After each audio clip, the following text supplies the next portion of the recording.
Hello everyone, and welcome back to Shadow Whisper. Tonight we journey deep into the silent deserts of New Mexico, where the wind still carries voices and the earth remembers what it was never meant to hold. Out here, time stands still. Every echo, every signal, every whisper of fear still travels through the dark, waiting to be heard again. What you're about to hear are the recovered transmissions. Real accounts that were never supposed to resurface. And through them all, one phrase keeps repeating. Orientation remains active.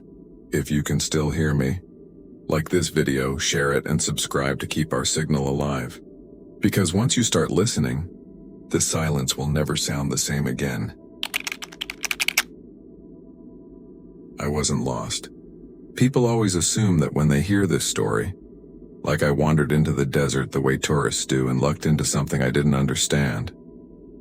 I understood the desert. I'd been chasing light across New Mexico since I was 19, learning when the rim rock turns gold and when gypsum throws back the sky. By 29, I was a weekend diehard with a cheap 4R4, a heavy tripod, and a bad habit of skipping lunch if the sun was doing something interesting.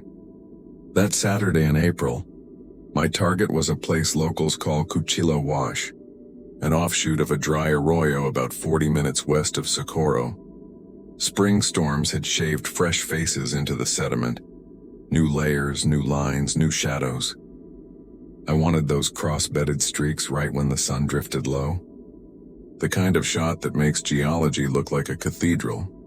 I checked my gear at the tailgate, did the ritual, batteries full, cards cleared, map downloaded, inReach on my shoulder strap. My father raised me with 2 rules. Tell someone where you're going and come home before you make the news. I texted him a pin and a back by dark. The wash was quiet in that heavy way the desert gets. No wind, no insects, just a far hawk and the scrape of my boots. Cuchillo snakes between walls of compacted sand and ash. If you run your fingers along it, it crumbles like old bread, then holds like brick. I walked the curve until the walls pinched, set the tripod, and started working in brackets F11, then F16. Then one little gamble wide open because sometimes the softest frame wins. That's when I saw the mound. At first it was nothing, just a seam where the flood had shoved silt into a pillow. But the shape was wrong for water. It rose too neat, too rectangular, like a luggage bag the wash had tried and failed to swallow. The desert is full of weird shapes, but my lens lingers on patterns and my brain kept catching on that tidy geometry. I told myself it was a root ball, studied the light, took 2 more frames, tried to be the person who minds her business. Then the wind finally moved. A single breath ran through the wash and lifted a skin of grit off the mound. Something blue winked under the dust. Threaded, faded, the kind of blue the sun eats. Denim. Not a jacket tossed by a storm. Straight grain, vertical. The kind that lives over legs. I've worked scenes, okay? I've stumbled on old cattle bones, a collapsed camp, a stashed mattress that told its own sad story. You don't touch. You don't play detective. You note, you mark, you back away, except I didn't back away. I stepped closer because a part of me, not the smart part, the part that loves composition, needed the truth to be anything else. I crouched on rock to keep my boots off the sand and leaned in. The denim wasn't loose. It disappeared under a crust of fine deposit that had set like plaster. The mound was about 6 feet long, 3 feet wide, slightly domed. At the narrow end, the flood had torn a fist-sized window. Inside that window, the denim didn't billow. It tugged tight across something with the heavy give of flesh that had long since left. My mouth went dry. I pulled back so fast my knee clipped the tripod. The shutter clacked off and caught a stupid tilted frame of sky. Nope, I said out loud to the emptiness. Nope, you're getting out of here. I stood, grabbed the tripod and turned and froze. It wasn't just one mound. Once I'd let my eye see the first, the others stepped forward from the wash. Subtle rises at regular intervals, softened by dust but too orderly for nature. One tucked in the elbow of a bend, another against the inside wall where floodwater would briefly eddy then drop its burden. 3, 4, maybe more under the crust, waiting for the next storm to shift the skin. The world narrowed to a ringing in my ears. I reached for my phone, no service. I knew it would say that. You planned for no bars out here. My satellite unit felt like a heat source on my collarbone. My hands fumbled with it, stupid with adrenaline, while I stared hard at my boots and practiced breathing in and out.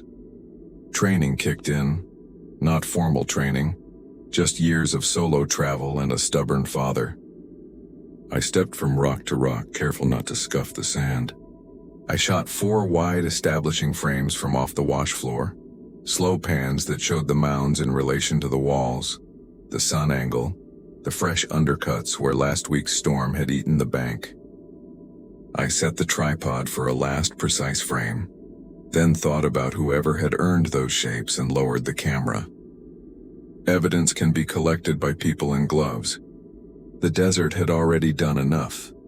I backed out of the wash like it was a living thing I didn't want to wake, climbed the crumbly shoulder to the high ground where creosote breaks the wind, and only then let my knees shake. I pinged SOS on the satellite, selected suspicious remains, sent coordinates, and typed with clumsy thumbs. Multiple possible burials exposed by recent flood. Solo in sight. Will remain on ridge. Not touching scene. The device chirped its small, infuriatingly calm confirmation. A dispatcher texted back within a minute, reply received. Deputies notified. ETA 1HR10. Stay put. I sent a thumbs up emoji because it felt easier than words and then laughed. Sharp. Wrong. At the absurdity of using stickers over a field of graves. Time stretched. Shadows lengthened. That old hunter's quiet settled in my bones. The one that says you are not alone even when you are. I scanned the rim for dust plumes, listened for engines that didn't come, and forced myself not to look back at the wash. That's when I saw the tracks, not boot prints. Those I recognized in my own zigzag down from the truck. These were faint tire marks on the hardpan above the wash, looping in from a line of mesquite and stopping 50 yards short of the arroyo lip. Wide stance, heavy tread, not ranch width, closer to highway. The pattern overlapped itself like someone had backed and adjusted, choosing the exact spot to reverse to. There were no prints leading away. I felt it then, the cold little click of a puzzle piece dropping into place. This wasn't wind and chance. Someone had been here. Someone had learned how the wash eats what it's given and planned around that hunger. And the desert, which keeps secrets the way a vault keeps cash, had finally burped one secret up. Half an hour later, a low hum touched the air. First distant, then rising. I stood and waved the orange panel from my pack. The SUV came into view. County colors dust-chalked another unit right behind. Relief loosened my shoulders for exactly 1 second. Then the hair on my arms lifted. Because the engine sound that reached me from the west wasn't a County V8. It was a second vehicle, smaller, crawling in slow along the same faint tire path that stopped just short of the wash, and whoever drove it had turned their lights off long before sunset. At first I thought it might be another deputy arriving early, taking a different route. But when the second engine cut off and the desert fell silent again, I knew better. No radio chatter. No headlights. Just the slow, deliberate crunch of tires settling into sand and someone opening a door without a sound. The official SUV was still miles away. Its dust cloud hadn't even reached the ridge. Whoever had come from the west was not law enforcement. I dropped low behind a mesquite bush, heart hammering so hard it made my ribs ache. From my position, I could see only part of the new vehicle through the heat shimmer. A dark pickup, maybe silver or charcoal. No reflective markings. I heard the faint metallic click of a door shutting, then the hollow thud of boots on hardpan. 1 pair, maybe 2. For a moment nothing moved. The wind had died completely, leaving only the high electric buzz of silence. Then a voice, faint male, impatient. "It's open again." "You see that?" Another answered, lower, calmer. "We cover it and go. Same way as before." Every muscle in my body locked. I pressed against the sand, watching as the two men appeared at the edge of the wash, silhouettes against the copper horizon. One carried a long-handled shovel, the other something heavier, maybe a crowbar or a pipe. They stood exactly where I had been earlier, looking down into the same mound. The taller man pointed to the denim I'd seen and cursed under his breath. "Flood pulled too much," he said. "Then fix it," the other replied. They dropped into the wash like they'd done it 100 times before. I wanted to move, to run, to make any kind of sound that would alert the approaching deputies. But fear pinned me. All I could think about was how far the ridge was from the dirt road, how long it would take me to reach the truck if they turned around. They worked quickly, practiced. One dug while the other retrieved a black tarp from the truck. The shovel hit something solid, an unmistakable dull thud, and the taller one froze. "You're hitting her," the quiet one said sharply. "No, it's the rock bed," the tall one grunted. But his tone didn't sound sure. A moment later, a smell drifted up the wash. Damp soil and something metallic, faint but familiar. I tasted it in the back of my throat and almost gagged. Then headlights flared from the east, 2 vehicles cresting the ridge. The men looked up in unison, blinded for half a second, and I saw their faces. One clean-shaven with a scar down his jawline, the other older, gray at the temples, both wearing dusty canvas jackets without logos. They exchanged a single look, cold, wordless calculation, then bolted toward their truck. The sound that followed was chaos and relief rolled together. Sirens, engines, shouted commands echoing through the wash. The men scrambled up the slope, one dropping the shovel, the other yanking open the driver's door. They didn't make it far. The first sheriff's SUV swung across the track, blocking their escape. "Hands where I can see them now," someone yelled through a loudspeaker. I stayed hidden, shaking until a deputy with a flashlight spotted me crouched in the scrub and ordered me to stand. My voice came out hoarse when I tried to explain who I was, what I'd found, what I'd just seen. They moved me behind the cruisers while other officers descended into the wash. The scene lit up in flashing red and blue, color spilling over the sand like spilled paint.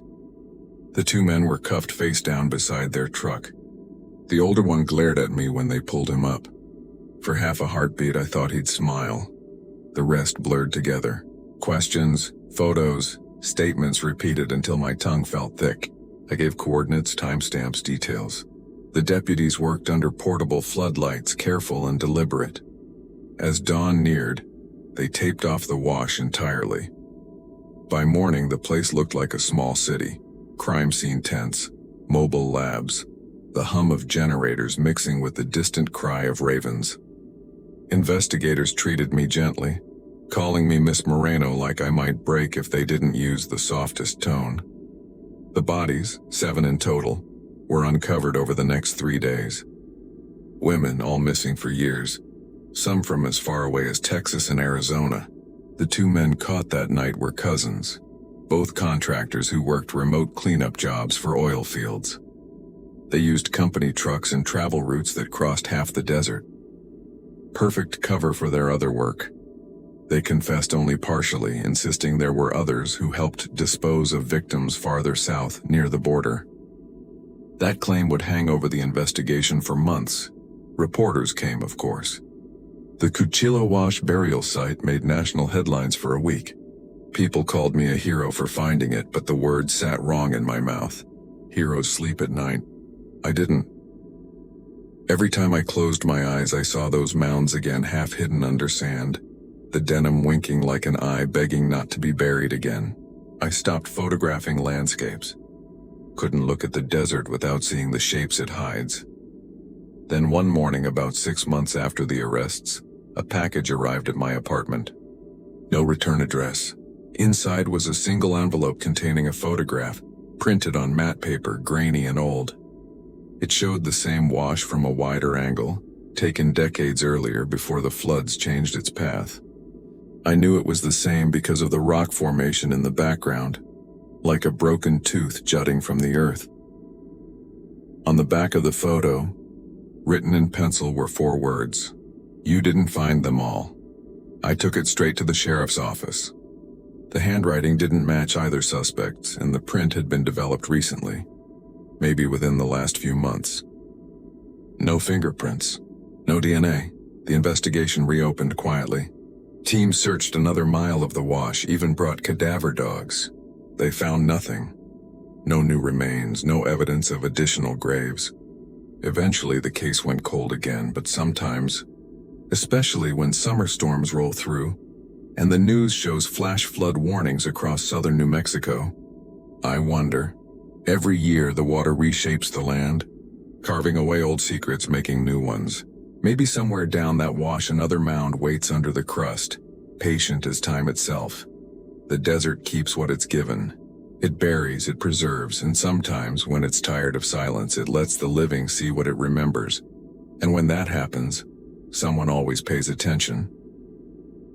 The nightmares started a week after the arrests. They weren't violent, not at first. Just dreams of sand moving in slow, rhythmic waves like the desert itself was breathing. Sometimes in those dreams, the wind would peel the ground open to reveal denim, shoes, bone. Then I'd wake with that same dry taste of dust in my throat and the echo of shovels hitting earth. Therapists told me it was trauma response, that my brain was replaying fragments to regain control. But what haunted me most wasn't the night I found the graves, it was that photograph. The one with the message. You didn't find them all. It was the handwriting that got under my skin. I knew it, not from the suspects, not from the investigators. It was familiar in a quieter way.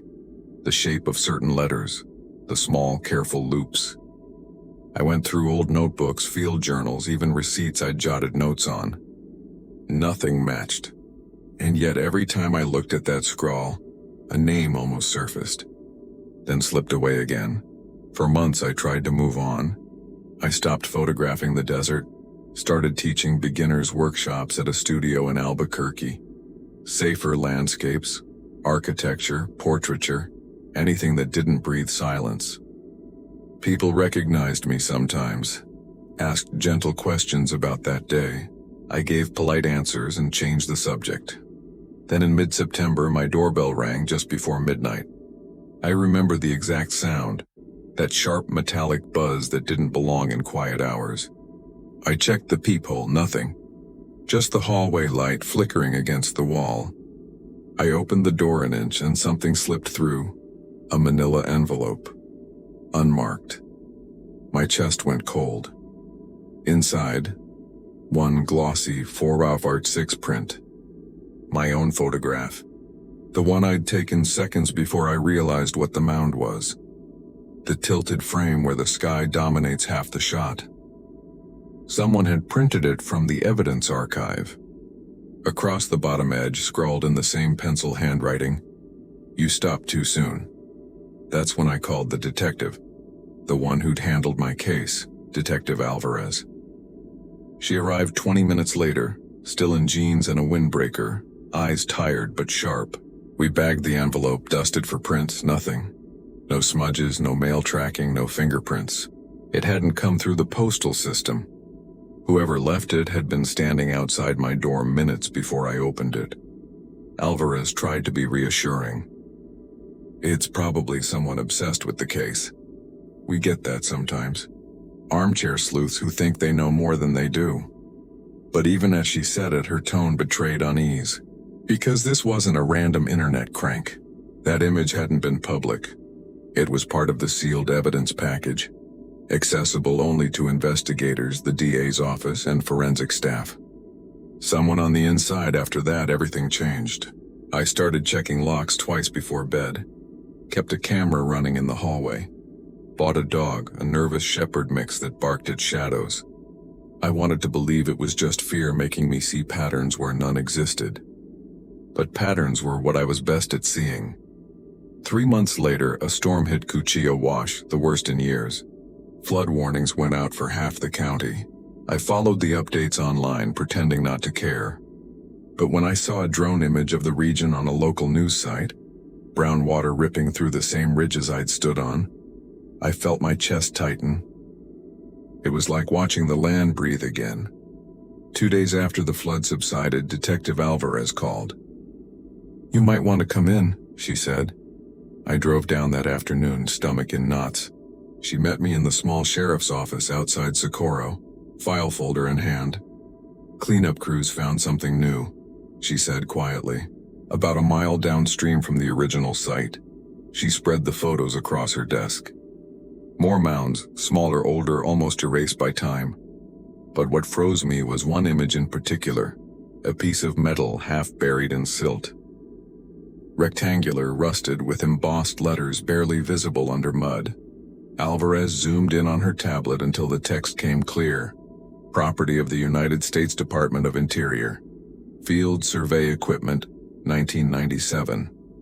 Not a contractor's tool. A government tag. Something official." And lodged beside it, and unmistakably, a fragment of fabric. Blue denim. The implication hit us both at once. Those original bodies weren't the only ones. Someone else had used the same wash years earlier, possibly for different reasons entirely. "Maybe it's unrelated," I said, even though I didn't believe it. "Maybe," she answered, her voice thin. "But that vent tag means someone buried something they didn't want found." Within a week, federal agents arrived. The site was sealed off, all county access revoked. Alvarez wasn't even allowed back in. I watched from a distance. Unmarked trucks, floodlights, men in white suits moving like ants. No one said what they found. The story disappeared from the news cycle in days, replaced by wildfire coverage up north. Then the texts began. First one: "You should have stopped after the first graves." Second: "The desert doesn't need another witness." Both from untraceable numbers. I showed Alvarez. She tightened her jaw. "We'll find out who's doing this. But you need to disappear for a while." I did. I left New Mexico, rented a small place outside Flagstaff under my middle name, taught online classes, avoided interviews, avoided cameras, avoided light. But even here sometimes, when wind carries sand across the porch and the sky turns that same yellow it does before a storm, I think I hear shovels again. Faint, rhythmic, carried on the wind. 2 years have passed since I found the graves. The suspects are still in prison, but the official case file is sealed under federal order. No explanation given. My name isn't in the records anymore. It's been redacted in every public report. I still photograph sometimes, but every frame comes out the same. Bleached light, pale sand, horizon swallowed in haze. Like the camera itself remembers. People say deserts are empty, that they're lifeless, barren, quiet. They're wrong. The desert listens. It buries what we ask it to, yeah, but it never forgets what it's given. And sometimes when it exhales after a storm, it gives a piece back. Just enough to remind you that nothing you hide out here stays buried forever. I never went looking for lights. I went looking for quiet. Out past Dattel, where the San Mateo Mountains are just dark ribs against a bigger dark. The silence is so complete you can hear your own breath reorder itself. That's where I go when city noise begins to sound like a hive in my skull. I bring a cheap Dobsonian scope, a red lens headlamp, and a notebook with coffee stains on every page. I've written weather notes out there. Bird lists. Things I don't say to anyone. That Friday in late October, the air had that brittle edge you only get at elevation. Juniper scented the cold. My plan was simple.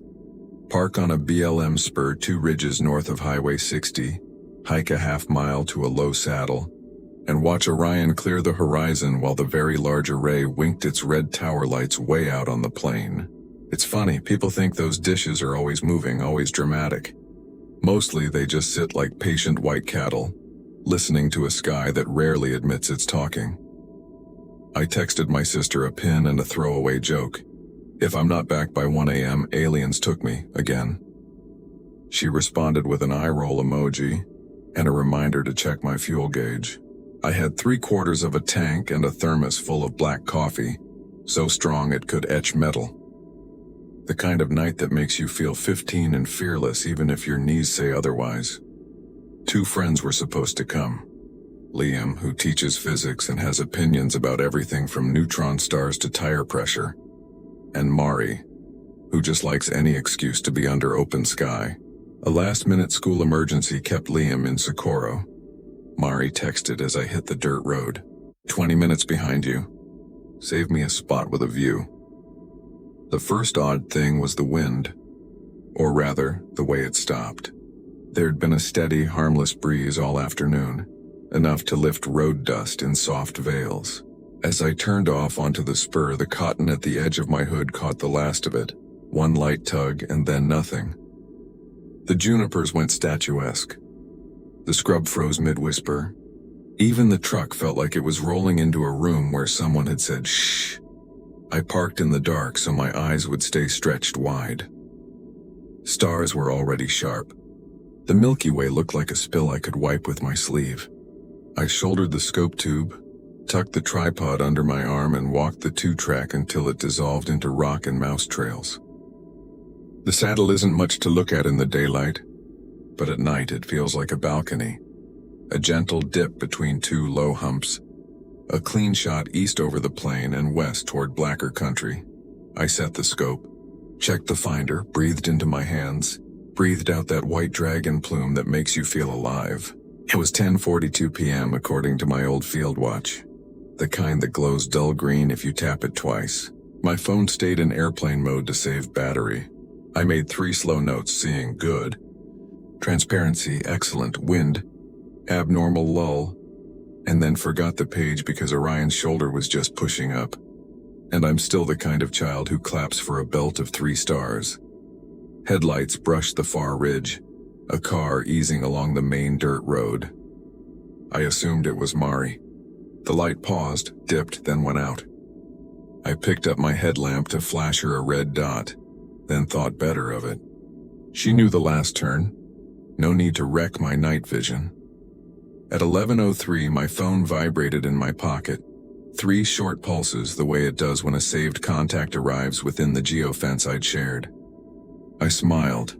"You're late," I said to the dark, loud enough that the night could carry it. No answer. I poured coffee. A coyote yipped once way down the draw. The kind of single note that sounds more like punctuation than threat. I didn't hear footfalls. I didn't hear an engine. I just became aware, without knowing how, that I wasn't alone. The hairs on my forearm stood up the way they do when you step onto a stage you didn't realize was a stage. I turned slowly, red light off, letting my eyes pull detail from the dark. A shape stood on the far side of the saddle. Human, tall, still, backlit by nothing but the idea of starlight. You know how your brain makes constellations out of chaos? Mine drew shoulders, a hood, a stance that said patient. I lifted a hand, palm open, the universal, "Hey, it's me." The figure didn't move. "Mari?" I tried. The shape tilted its head in a way that felt inquisitive. Or maybe that's a word I've given it later. In the moment, it just looked like question marks punched into a shadow. I took 2 steps forward and froze because the temperature fell like a trap door, cold as expected at 7,000 feet. This wasn't expected. My breath became a rope in the air. The scope's primary mirror pinged, metal contracting, and the sound was so loud in the hush that I almost laughed. Except laughing didn't feel allowed. Something else shifted then. Not sound. Exactly. Pressure. As if the air itself decided to lie down. My ears popped. The tiny hairs inside them buzzed. The feeling was familiar in the way a word can sit on your tongue without resolving. Like standing beneath high-tension lines. Like walking into a server room humming beyond hearing. I could taste metal. The penny-on-tongue tang of ozone.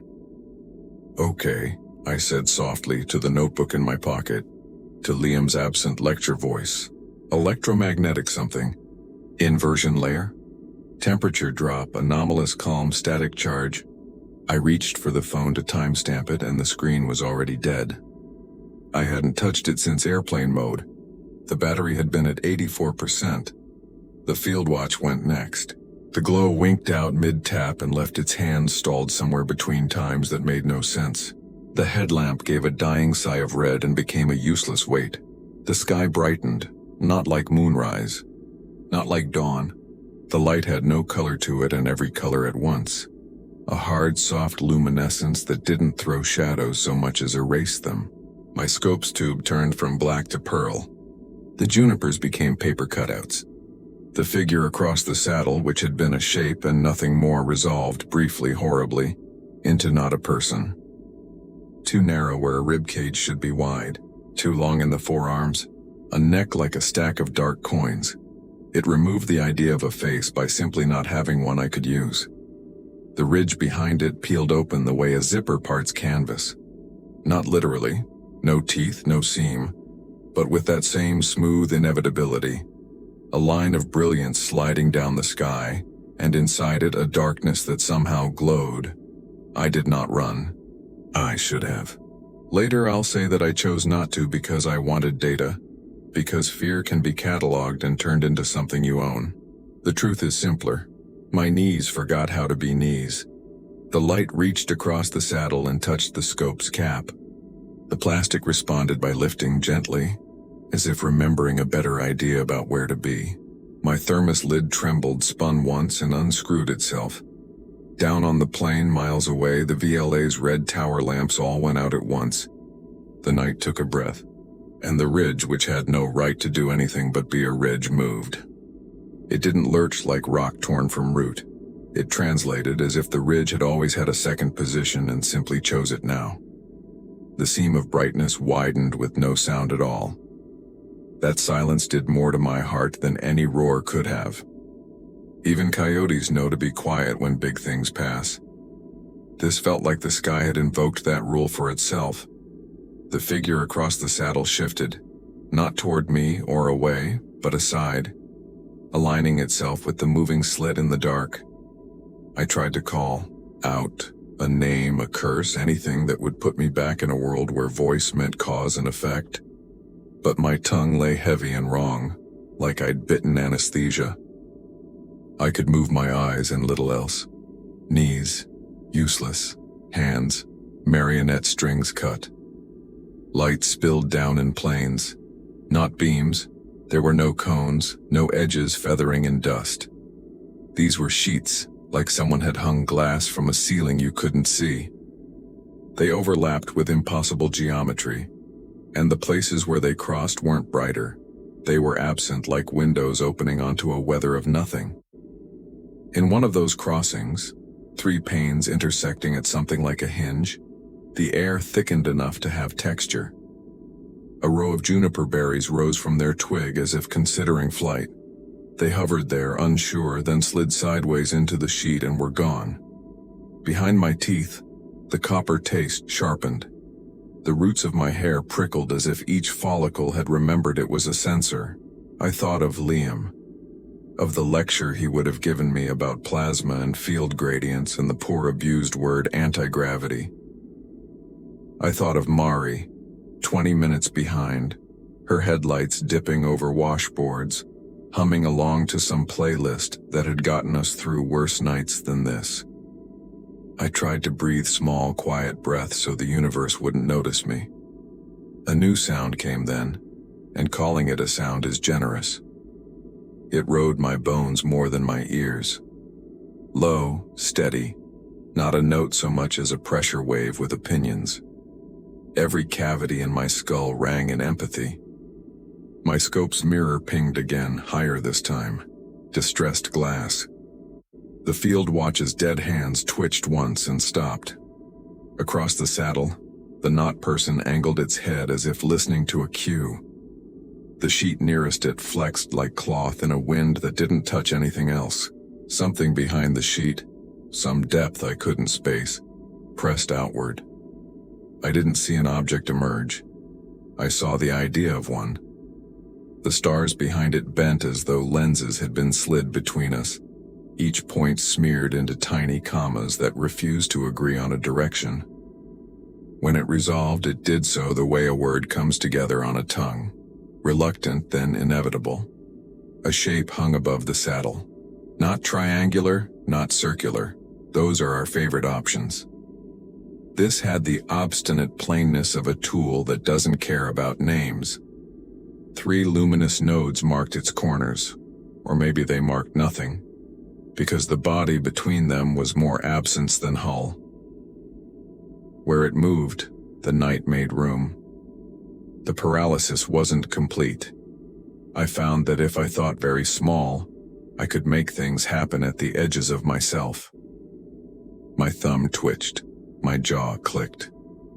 I rolled my eyes down far enough to see my forearm and discovered that the little hairs there were all leaning the same direction, as if gravity had been reissued with new instructions. They pointed toward the thing. My phone vibrated in my pocket, one breath of life. I clung to that feeling the way a drowning person reads a surface from a single bubble.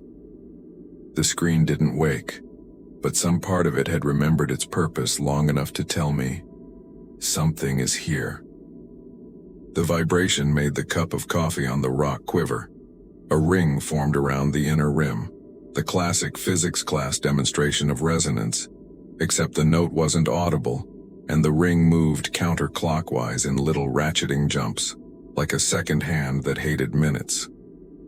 The luminous nodes brightened, not by much, just enough that my shadow appeared for the first time, thin and obedient on the sand. The figure's shadow, across from me, did not behave. It forked at the feet and reached toward the sheet the way a plant grows toward light. It touched that plane and stuck, like oil on glass. Something in my head decided to be brave.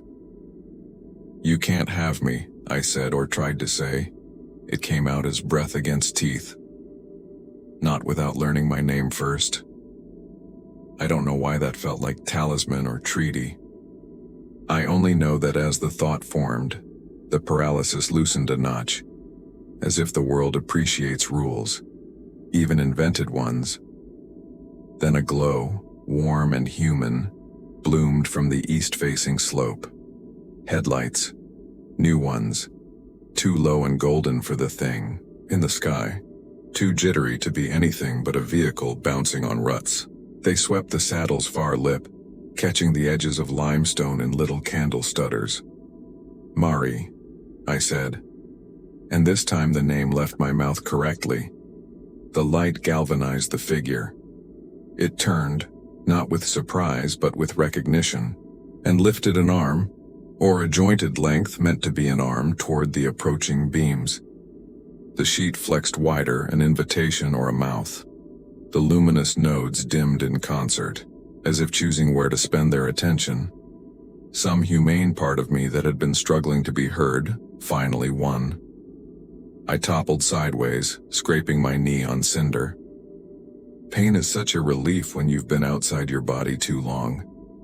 I clawed for the tripod not as weapon but as lever, shoved it into the sand, and used it to get my boots under me. My knee screamed its mammal opinion. Good. Aliveness confirmed. My first plan was the stupid one. Run downhill waving my arms at 2 tons of oncoming friend. My better plan arrived 3 heartbeats later. Cut the engine before it crests. Motion attracts. Light attracts more. Sound is a shout in a church. I grabbed my useless headlamp anyway, comfort habit, and staggered toward the ridge lip, hands out, whispering "stop, stop, stop," like prayer might find a frequency physics ignored. The truck's grill rose over the hump and paused. I saw Mari's silhouette. Braid, baseball cap, shoulders that have hauled coolers and tents and other people's bad ideas. Her head turned toward the silvered, impossible thing above me. I saw her hand reach for the light dial.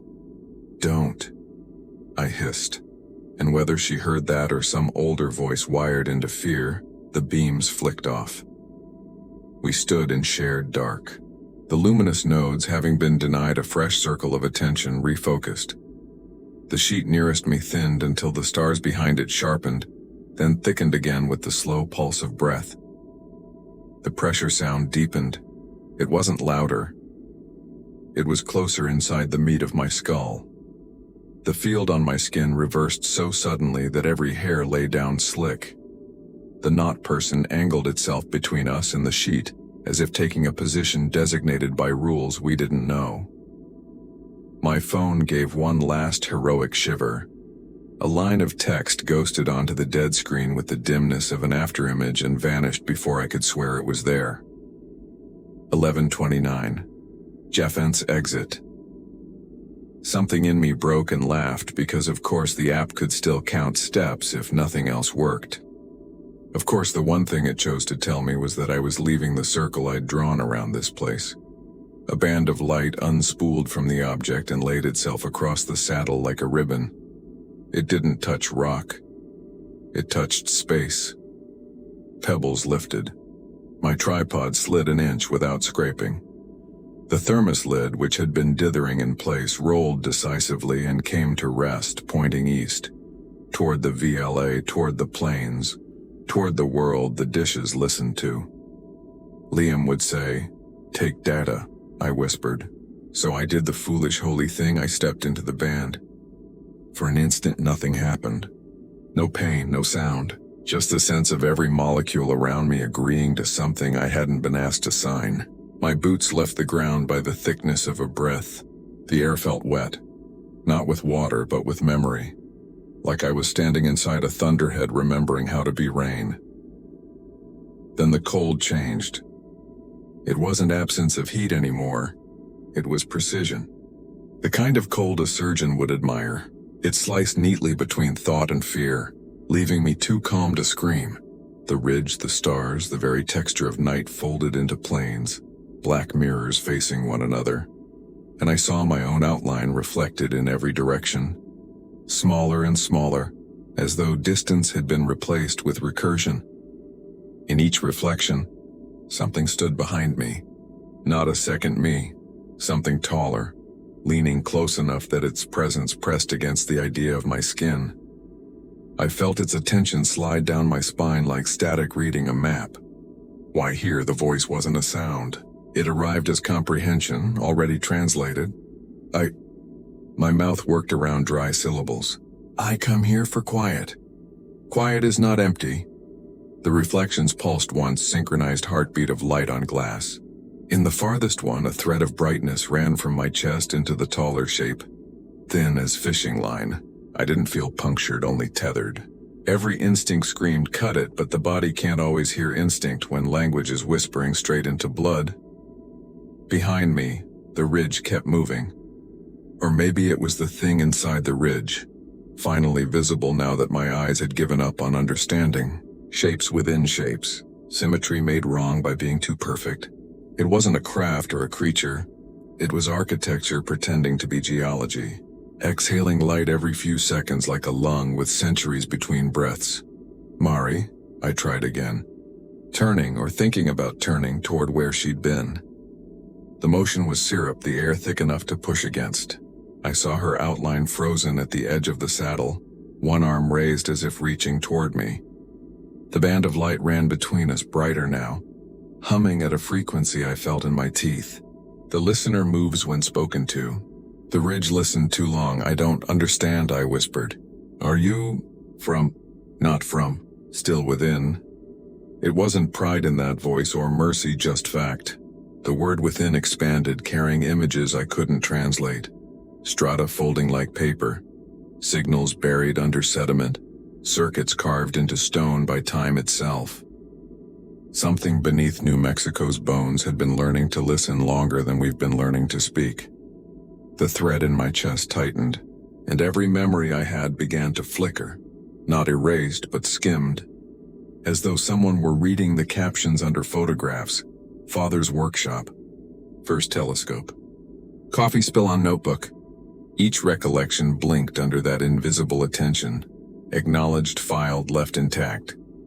Noise becomes pattern. Pattern becomes door. The band of light lifted me higher. Mari shouted my name then. First clear sound since the world had stopped. The shout cracked something in the geometry. The reflections rippled, bled brightness. The taller presence jerked, not in anger but in surprise. I felt the tether go slack, and then gravity, old faithful gravity, returned with all its cruel generosity. I hit the ground hard enough to punch the breath out of me. The light vanished on impact. The ridge became a ridge again, quiet, indifferent.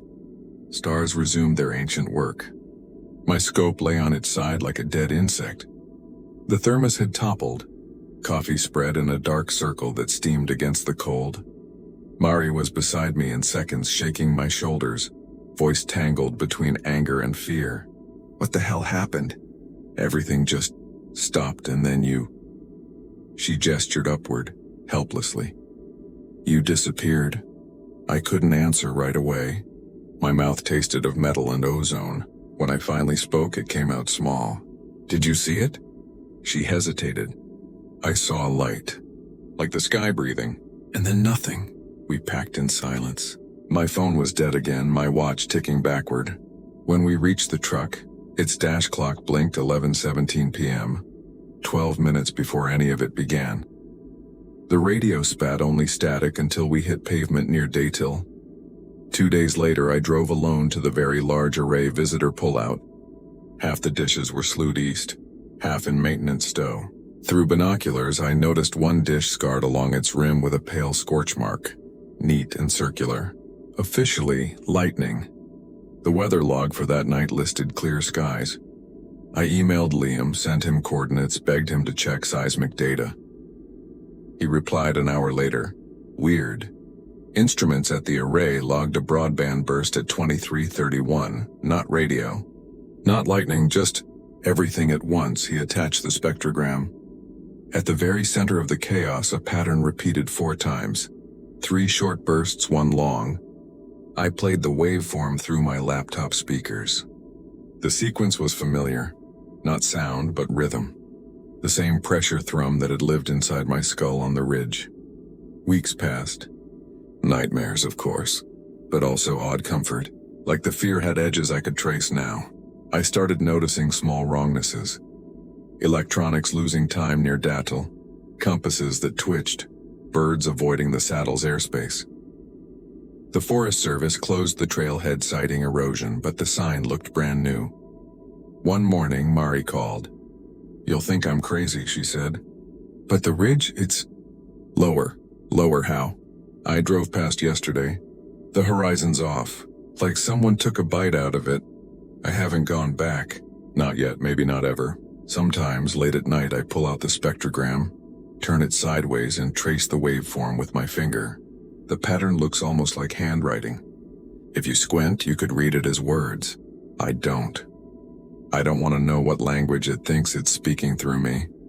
Because when I close my eyes, I can still feel that thread in my chest twitch, like something checking if the line's still good. And sometimes, when the world gets too loud, I think about driving out past Daytil again, just to see if the ridge remembers my name. It was the kind of rain that pretends it's letting up and then comes back meaner. In Espanola, you learn the difference. Monsoon theatrics versus the long soaking kind that sneaks into arroyos and turns dirt into decisions you can't take back. I'd been on shift 18 hours already, watching the radar smear green over the Rio Chama like someone dragged a thumb across the screen.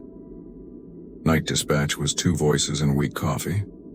We were the 3rd ambulance on, the one that catches everything when the county breathes wrong. At Ora 117, the tones dropped. Rescue 3, possible pediatric near water, County Road 142 by the old steel truss bridge. Caller disconnected. No further, near water? My partner Timo echoed, already shoving our rain gear at me.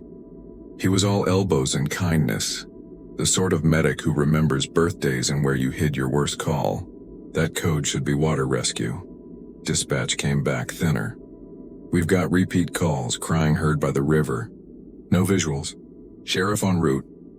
I told myself it was teenagers or coyotes or the wind learning a new trick in cottonwood branches. But in this county, we grow up with stories that braid into our work. Don't park facing the river. Don't answer when the water calls you by name. Don't chase voices after midnight because the river loves a trade. I threw those out of my head and did the checklist. Suction charged. O2 good. Pediatric bag zipped and ready. Spare blanket because the night had teeth. The wipers beat time all the way down 84-85, a metronome for bad ideas. We cut across to the county road, tires shimmying over washboard. The bridge flashed silver in our headlights, a skeleton with rain running down its bones. Below it, the Chama was up, thick and brown and speaking in that low language heavy water speaks when it's swallowed fields and is thinking about taking more. We killed lights 100 yards out per sheriff's request. Flood conditions. Eyeballs better than bouncing shadows. Wind pushed rain in sheets, tiny needles finding their way down my collar. Somewhere far off, thunder had decided to be a rumor instead of a threat, close enough to count between flash and sound, far enough that your brain could say later. Then we heard it. Not words. Not an animal. A sound like a woman crying but caught in a loop. The first syllable stretching, the second swallowed. It wasn't close and it wasn't far. It was placed right where the river bends under the willow roots and the current pretends to slow. Timo looked at me over his hood. Coyotes. Coyotes don't say please, I said before I could stop myself. We took our kit and the throw bag and the life vests because training is stubborn. The riverbank wore the night like a bruise. Flashlights made tunnels in the rain bright until they weren't. I kept counting steps because numbers feel like spells. 20 from the edge, then 10, then 5. Stop, listen, breathe. The crying slid along the water like it had learned the current's shortcuts. Here then, there then, right under the bridge, each echo taking a piece of the last. County. Rescue 3 on scene, Timo reported, voice steady in the mic. Audible cries, no visual.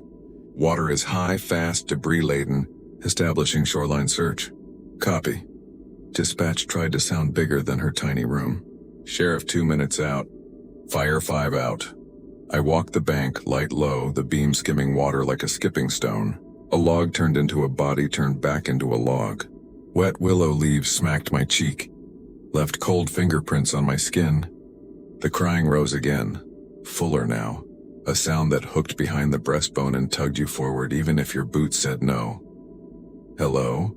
I called, projecting like we practice, not too loud because panic rides volume. Just enough to say I'm real and I came. This is EMS, call back to me. I need your voice. For half a breath, the river answered like a person sobbing with their face in their hands. Then something else climbed under it, a note that wasn't grief. A note like hunger wearing grief's coat. I've told this part a dozen ways in the months since, trying to make it smaller. The simple version is this. My flashlight landed on a shape standing in the river where the gravel bar usually is when the water is honest. The rain made her edges run, but the white of her dress kept its own light like the beam wasn't doing the work.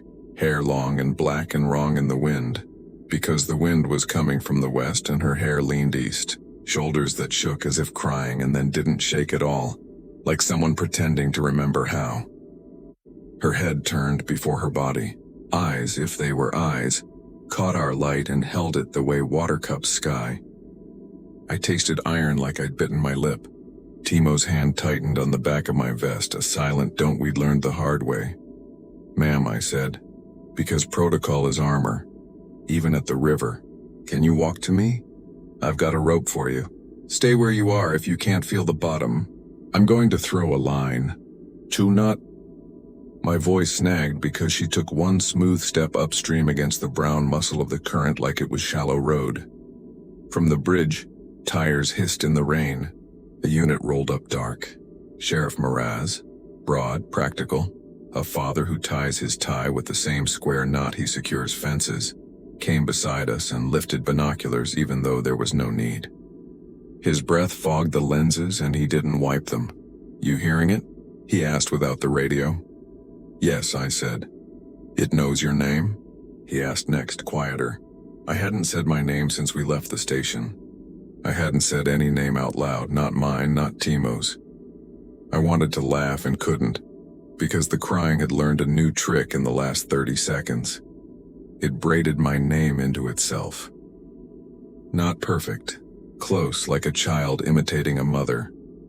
The rain backed off enough to hear the river's secondary voices, the whisper of reeds drowned, the clink of gravel traveling. The white dress shifted, long hem disappearing and reappearing like a fish turning in cloudy water. She took another step. Her shoulders shook again theatrically. I had the stupid thought that the dress would be ruined, and then the worst thought that if I worried about laundry, I was still safe. Toss? Timo asked, rope bag in one hand. My palm was already out. He put it there. The line felt warm, alive with muscle memory from every training day on dry grass. I fed coils, made the loop, sighted the throw beyond her shoulder the way you do for a swimmer.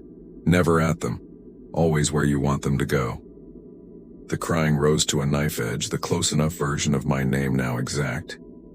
On your go, I said to the sheriff, because chain of command is the last good idea you get. He didn't answer. He was watching the willow roots where the bank undercuts and the river keeps secrets. The roots were moving, braided into a shape I didn't recognize until one loop lifted. And I realized the river wasn't the only thing reaching. Behind us, on the bridge, someone else arrived and killed their engine. The night paused to listen to itself.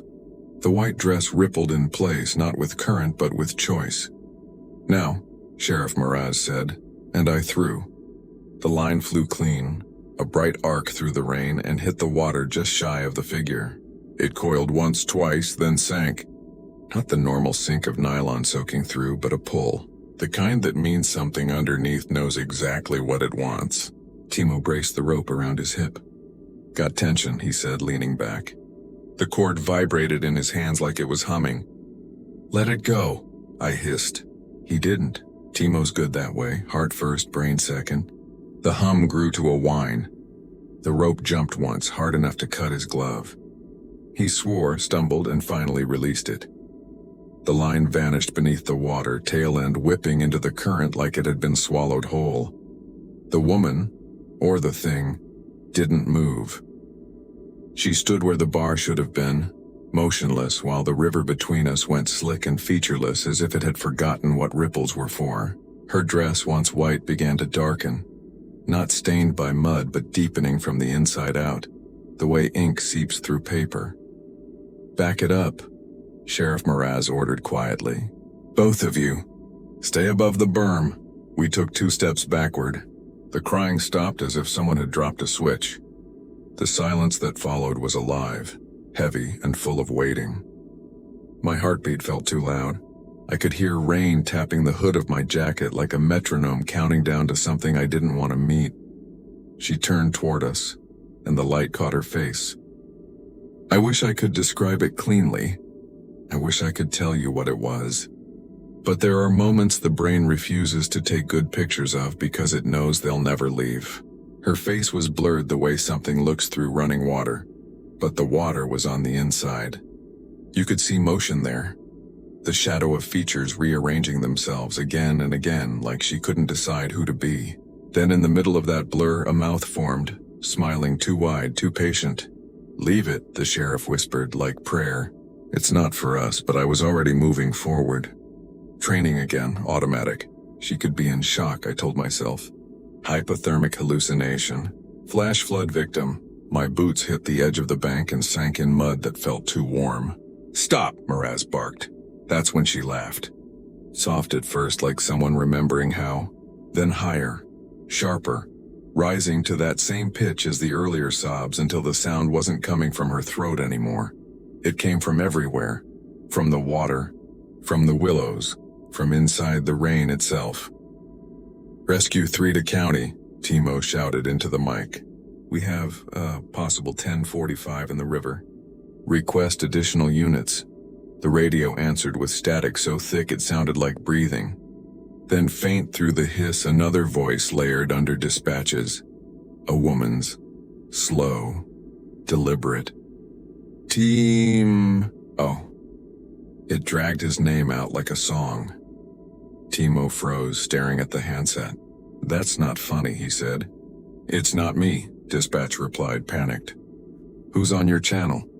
But the second voice kept weaving through hers like 2 stations bleeding together. Back to the truck, Mraz shouted. We turned. But the river wasn't behind us anymore, not the same way. The bank had changed. What used to be 10 feet of slope now stretched flat and shining, water creeping higher with every blink. The bridge seemed farther than it should be. Lightning flashed, quick and merciless. In that white blink I saw her closer, No splashing, no steps taken, just closer. Her hair floated around her head like smoke underwater. The current passed right through her dress. Her arms lifted, slow, palms out like someone about to take an oath. The crying started again, but it wasn't one voice. Dozens now, layered, echoing in a pitch you could feel between your ribs. I saw movement beneath the surface, shapes rising, pale hands breaching the water like lilies unfolding in reverse. Fingers too long, wrinkled like skin kept too long in a bath, each one reaching for the light that wasn't there. Timo bolted for the embankment, radio still screaming. I followed, boots slipping in mud that suddenly smelled like iron and lilies and old rot. The sheriff stayed one beat longer, crucifix in one hand, his flashlight aimed low as if light could shame the thing back into the water. Go, he finally barked and ran after us. We reached the truck. Timo's hands shook so bad he dropped the keys twice. When the engine finally turned over, the headlights cut through the storm. And there she was again, standing dead center on the bridge, dress plastered to her body, face bowed forward so her hair veiled it completely. For half a second, the rain stopped hitting the windshield. She's not real, Timo whispered. She's not. The headlights flickered once, twice, then died. The truck went dark. I heard tapping on the glass, gentle, deliberate. 3 knocks, pause, then 2, the way medics knock when they're about to open the back doors. We froze. Through the fogged windshield, a shape leaned in. Not a full face, just the hint of eyes where eyes shouldn't glow. They looked wrong in color, gray with light trapped inside, like stones held up to a flashlight. Don't move, the sheriff breathed. His voice wasn't for us. It was for the thing outside, bargaining maybe, or praying. The tapping stopped. Then, faint but clear, from somewhere behind us came a voice. A girl's, small, scared. Help me, Timo turned. I grabbed his arm. No, don't, he hesitated. Then the voice said his name again. Not Tim, but Timo. The way only people who care about you say it. He reached for the handle. I slapped his hand away and slammed the lock down. The truck's cabin filled with a shriek so sharp it felt like glass breaking in the air. The sound didn't come from outside. It came from under us, vibrating through the floorboards. The headlights flashed back on. The bridge was empty. The river below had gone still. Too still. Timo started to cry. Quiet, confused sobs, the kind that don't belong to adults. I didn't blame him. The sheriff put the truck in gear and didn't look back until the bridge was a shadow behind us. At mile marker 6, the radio finally cleared. Rescue 3 status check, dispatch called. The sheriff clicked the mic. His voice was steady, but his knuckles on the wheel were bone white. County, we're clear of scene. No patient found. Cancel the rest of the call. There was a pause. Copy, dispatch said. Be advised. We still have incoming calls about a woman crying near the river. Different location now, downstream. The sheriff didn't answer. He just looked in the rearview mirror, eyes narrowing. Because somewhere behind us, faint but steady, the radio picked up another frequency. A woman's voice again, humming the same 5 notes over and over. Not words, just melody. And in between the static, the river itself seemed to sing along. We made it back to the station just before dawn. The rain had stopped, but everything, road, air, and skin, still felt wet. I sat on the tailgate with a blanket around my shoulders, watching the eastern sky bleed pale pink behind the Yemez. None of us spoke for a while. When we did, it was the sheriff who broke the silence. You write the report, he said to me. Make it short. No patient found, false alarm. Leave the rest out. He didn't have to explain why. In our line of work, anything you can't photograph doesn't exist. You put the unexplainable in the drawer marked stress reactions and move on. Timo nodded, still pale. His eyes were red like he hadn't blinked for hours.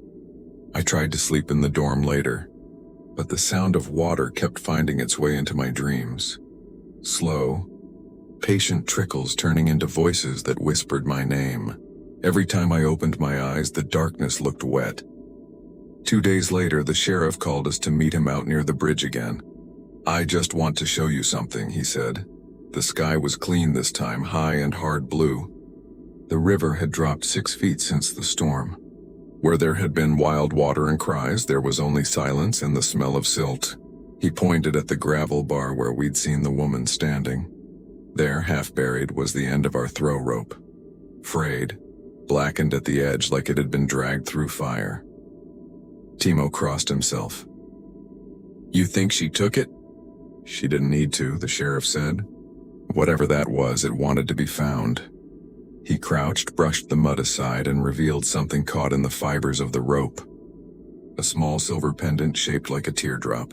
Inside, behind the cracked glass, was the picture of a little girl. He slipped it into an evidence bag, his face unreadable. "There's a missing person case," he said quietly. 8 years ago, mother and daughter went off the road in a flash flood not far from here. We found the car, not the bodies. The mother's name was Lucia Reyes.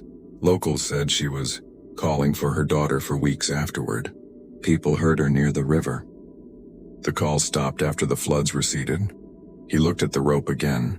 Until this week, I didn't say anything. I couldn't back at base. I searched her name. The old newspaper article popped up. Yellowed and forgotten. Mother 32 and daughter missing after monsoon flood. Search suspended. The photo showed a smiling woman with long dark hair and a white dress, standing beside a little girl holding a stuffed rabbit. The resemblance made my stomach twist. That night I drove to the bridge alone.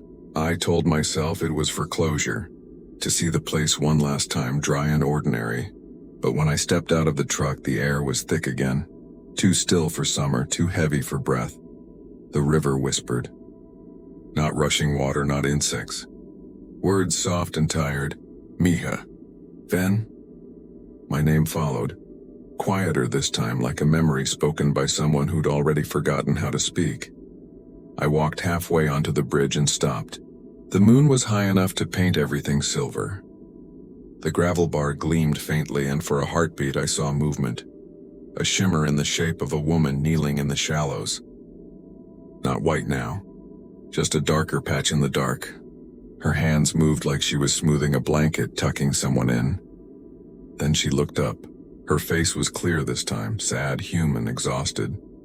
Her lips formed a word I didn't hear but somehow understood. Thank you. Then she dissolved. Not like she vanished, but like the river took her back grain by grain, until only water moved. I stood there long after she was gone, waiting for something else to happen. It didn't. Only the normal sounds came back, frogs, crickets, the rustle of cottonwoods. The night had decided to be ordinary again. When I finally turned to leave, the sheriff's cruiser was parked at the far end of the bridge. He must have followed me. You saw her, didn't you? He asked. I didn't answer. She always comes back when someone new listens. Then she rests again, until the river rises. He looked down at the current below. The old ones say the Chama keeps her grief in its bends. Every flood is just it remembering. He tossed the evidence bag, the pendant, into the water. It sank without a ripple. Some things belong to the river, he said. And some names shouldn't be called at night. It's been a year since that shift. I still work EMS, but I ask for mountain calls now. High ground where rivers are just silver threads in the distance. Timo transferred north, said he wanted snow instead of rain. Sheriff Miraz retired early. Every spring when the monsoon season threatens, we start getting calls again. There's someone crying by the bridge. A woman calling for her child. Sometimes we respond. Sometimes we let the sheriff's replacement handle it, but the reports always end the same way. No patient found. And when I lie awake listening to rain hit the window, I hear that melody through the static of the storm. A slow, sorrowful hum that drifts between the thunder, not angry, not vengeful, just searching. The river learned her song, and it still sings it for anyone who dares to listen. Because not every haunting is about vengeance. Some are about grief that refused to drown, and some rivers, even in silence, remember the names of those who begged them to forget. The subdivision never happened. From I-25 you can still see the half-sketched dream of it. A paved entrance that leads to nothing. A sun-faded sign with a name the wind has chewed off. And 3 cul-de-sacs scribbled into the desert, like someone started a sentence and forgot the verb. My thesis was about places like that. Failed plans interrupted by money, drought, or men who ran out of time. I was mapping their bones. Joist spans that stop midair. Rebar that blooms rust like lichen. Roof lines that promise shelter to no one. Desert View Road wasn't on any of the planning maps at UNM. I found it in an old assessor's PDF. A cluster of parcels outside Socorro with permits stamped 1992-93 and then silence. Locals said 1 model home got finished, maybe 2, before the developer vanished and the bank locked the doors. Rumors had filled the vacuum. A cult rented 1 house for meetings, strange lights, screams in the monsoon. The same stories cling to lots like burrs. Usually they're just teenagers and coyotes. I brought Mateo because he knows how to open doors without breaking them, and Priya because she keeps me from being stupid when a building flirts. We arrived an hour before sunset in my dust-choked Corolla, tires crunching past mesquite skeletons. The track looked like a stage set. Curbs and culverts, no houses, then one. A low sand-colored ranch with a tile roof that had shed half its scales. A realtor's lockbox still hung on the knob like jewelry on a corpse. Charming, Mateo said, shouldering his camera bag. 0 bedrooms, 0 baths, 0 witnesses. Priya handed me my hard hat like a joke. You promised daylight. We have daylight, I said, pointing at the low red smear of sun. In a conceptual sense. The front door was painted a cheerful, dying teal. The deadbolt had been replaced by a plate with 4 empty screw holes. The hardware gone, the outline still accusing. Mateo coaxed the knob with a pick, careful, no gouges. The door sighed open into a smell like wet chalk and mouse nests. I clicked on my headlamp and breathed shallow. The entry opened to an almost finished great room in the early 90s Santa Fe style. Kiva fireplace, inset niches for Santos or Super Nintendo, Vigas overhead with knife marks still visible where a carpenter had loved them. Drywall mud froze mid-swipe. Outlet boxes yawned without covers, blue mouths rimmed in dust. Someone had rolled primer in long, generous strokes and then put the roller down and never picked it up again. This is going to be gorgeous in your photos, Priya said, already wandering like she always does, curious. Gentle, touching nothing. I did the job first. Notes, elevations, rough sketches, sill heights inconsistent by 1.5 inches. Non-bearing partition floated off the slab. Odd triangular closet in the hall that made no sense for egress. Little wrongnesses you learned to see, like bones that didn't set right after a break. The house had been framed by people with skill. It had been finished, if that's the word, by people in a hurry. In the kitchen, cabinets hung without pulls as if ashamed to be useful. The island was off-center by exactly 4 inches. I know because I measured, because something about the crookedness felt chosen. An error maintained, not made. A taped permit sticker on the window wore a name like a bruise. Desert View Development. Pulsey, Superintendent R. Halverson. I snapped it for the thesis and for later, when curiosity stops pretending to be academic. Girls? Mateo called softly. You need to see this. He'd found the utility room. I expected dead washers or boxes of tile. Instead, a door that didn't belong in a house like this. Heavy. Solid core with a hasp for a padlock and, stranger, a deadbolt whose plate sat on the outside. Locks that keep things in, not out. The door frame was proud of the wall by 1/4 inch, as if it had been wedged in after the drywall went up. Someone had painted it the same cheerful teal as the front door, like lipstick on a bar. Priya put her ear to the panel. Do you hear that? I held my breath and for a moment thought I heard nothing but my own pulse. Then, a low, almost polite thrumming, not mechanical exactly, more like wind that had found a flute in the bones of the house. It came and went in a slow cycle as if the building were breathing through a crack. Mechanical room? Matteo offered, unserious. We all looked at the ceiling where there should have been a return air chase. There wasn't. The HVAC rough-ins ended in capped flex like someone had changed their mind. Could be crawlspace access, I said, though the house sat slab on grade. The padlock was gone. The hasp hung empty. The deadbolt's keyway faced us.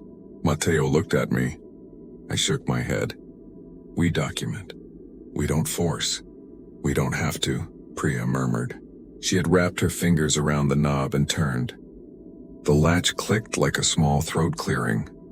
The door eased inward over a lip of unfinished concrete and a line of dust so even it looked drawn with a ruler. Cold air breathed past us, cooler than outside by 10 degrees, clean the way dry rock is clean. The thrumming deepened by one note. I swung my lamp. A half-flight of raw wood stairs fell away into a square of dark. New Mexico houses don't have basements. Not often. Not like this. Who builds a basement on a slab subdivision? Matteo asked, half a laugh, half a warning. The developer was ambitious, I said. Or hiding something, Priya said. We descended because that is what we do. Architecture students, urban explorers, the tribe of people who mistake curiosity for permission. I counted treads because that's what calms me, 1, 2, 13. The landing opened into a space that defied the footprint above. The basement was larger than the house by at least 6 feet in every direction. A box carved into caliche and caged in CMU block, walls parged smooth and painted the color of dust. It was colder here. Sound went thin. My lamp found the ceiling, steel I-beams installed with care, flanges crisp, web neat, purlins welded tidy. Someone had spent money where no buyer would admire it. At first it read like any unfinished lower level. A workbench, some buckets, a water heater never installed. Then the wrongness resolved out of the texture like a hidden image. Anchor plates in the slab, 8 of them, set in 2 parallel rows. Each plate wore a U-bolt. Each U-bolt sized for a wrist or an ankle. The slab around them was stained not with the rust I expected, but with pale halos, as if something caustic had been wiped again and again.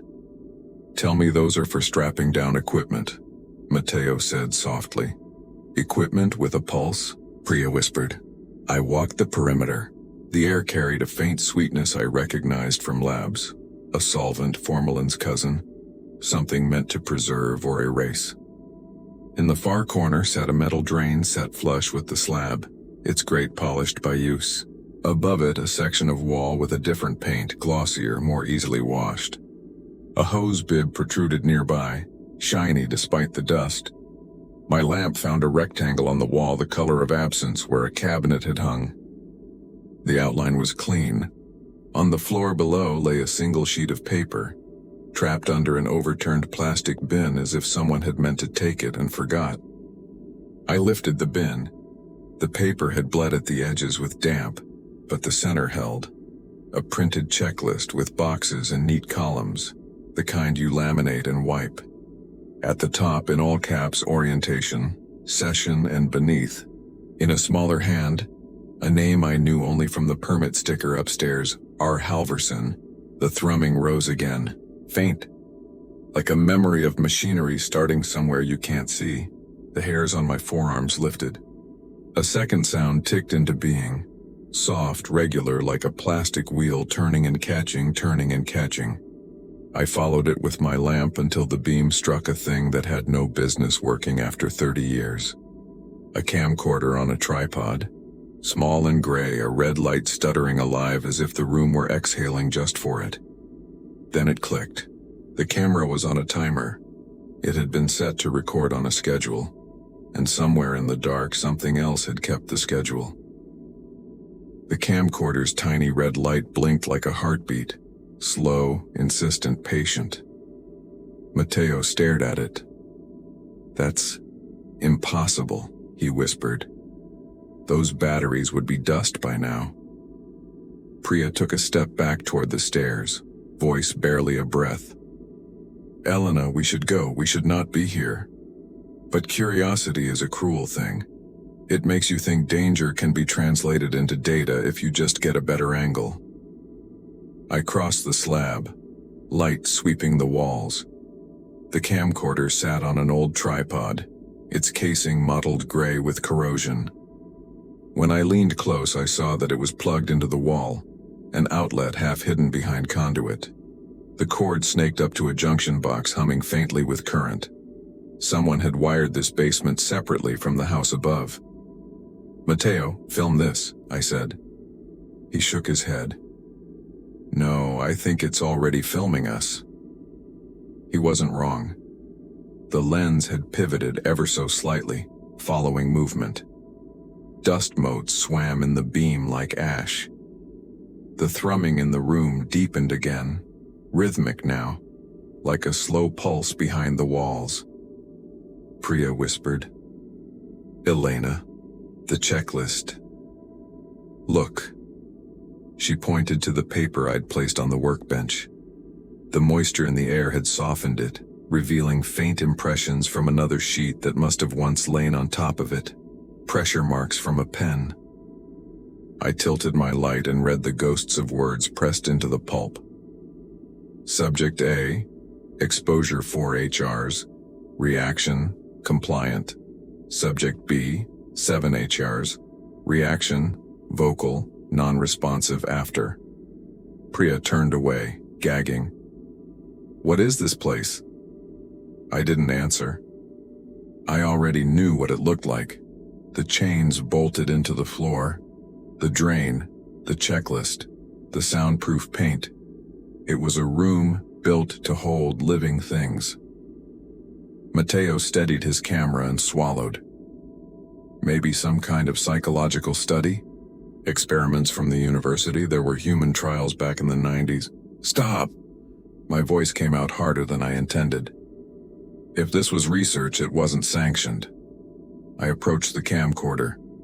The red light blinked faster, strobing across my fingers. I reached for the power switch. It clicked. The thrumming ceased, cut off like a breath held too long. Then from the wall behind me something knocked. 3 sharp raps, hollow, spaced evenly. "Wind," Mateo said automatically. "Expansion in the concrete." Another knock answered, lower this time. Slower, not echoing, replying. Priya backed toward the stairs. "I'm done. We're done." But the sound came again, now from beneath the drain in the center of the floor. Metal against metal, faint scraping. I crouched, shining my light through the grate. The beam fell into a black throat that seemed bottomless. Then something down there flashed, a glint of reflection. Water, I thought, until it moved upward. "Go," I said. "Now." We ran. Priya took the steps 2 at a time, Mateo right behind her. I hesitated long enough to grab the checklist and my phone. The light flickered once, then died. The hum returned, stronger now, vibrating through the walls. It sounded like a generator waking from a long sleep. At the top of the stairs, Mateo pulled me through the door. He slammed it shut, and for a second everything went still. Then a deep thud struck the inside, like something heavy testing the barrier. Dust drifted from the frame. We stumbled out into the main floor. The air felt thin, wrong. My chest burned from the sprint. Priya fumbled with the flashlight, hands trembling. "The front door," she gasped. "We need to leave." But the house didn't agree. The teal door we'd entered through was now closed. The knob refused to turn.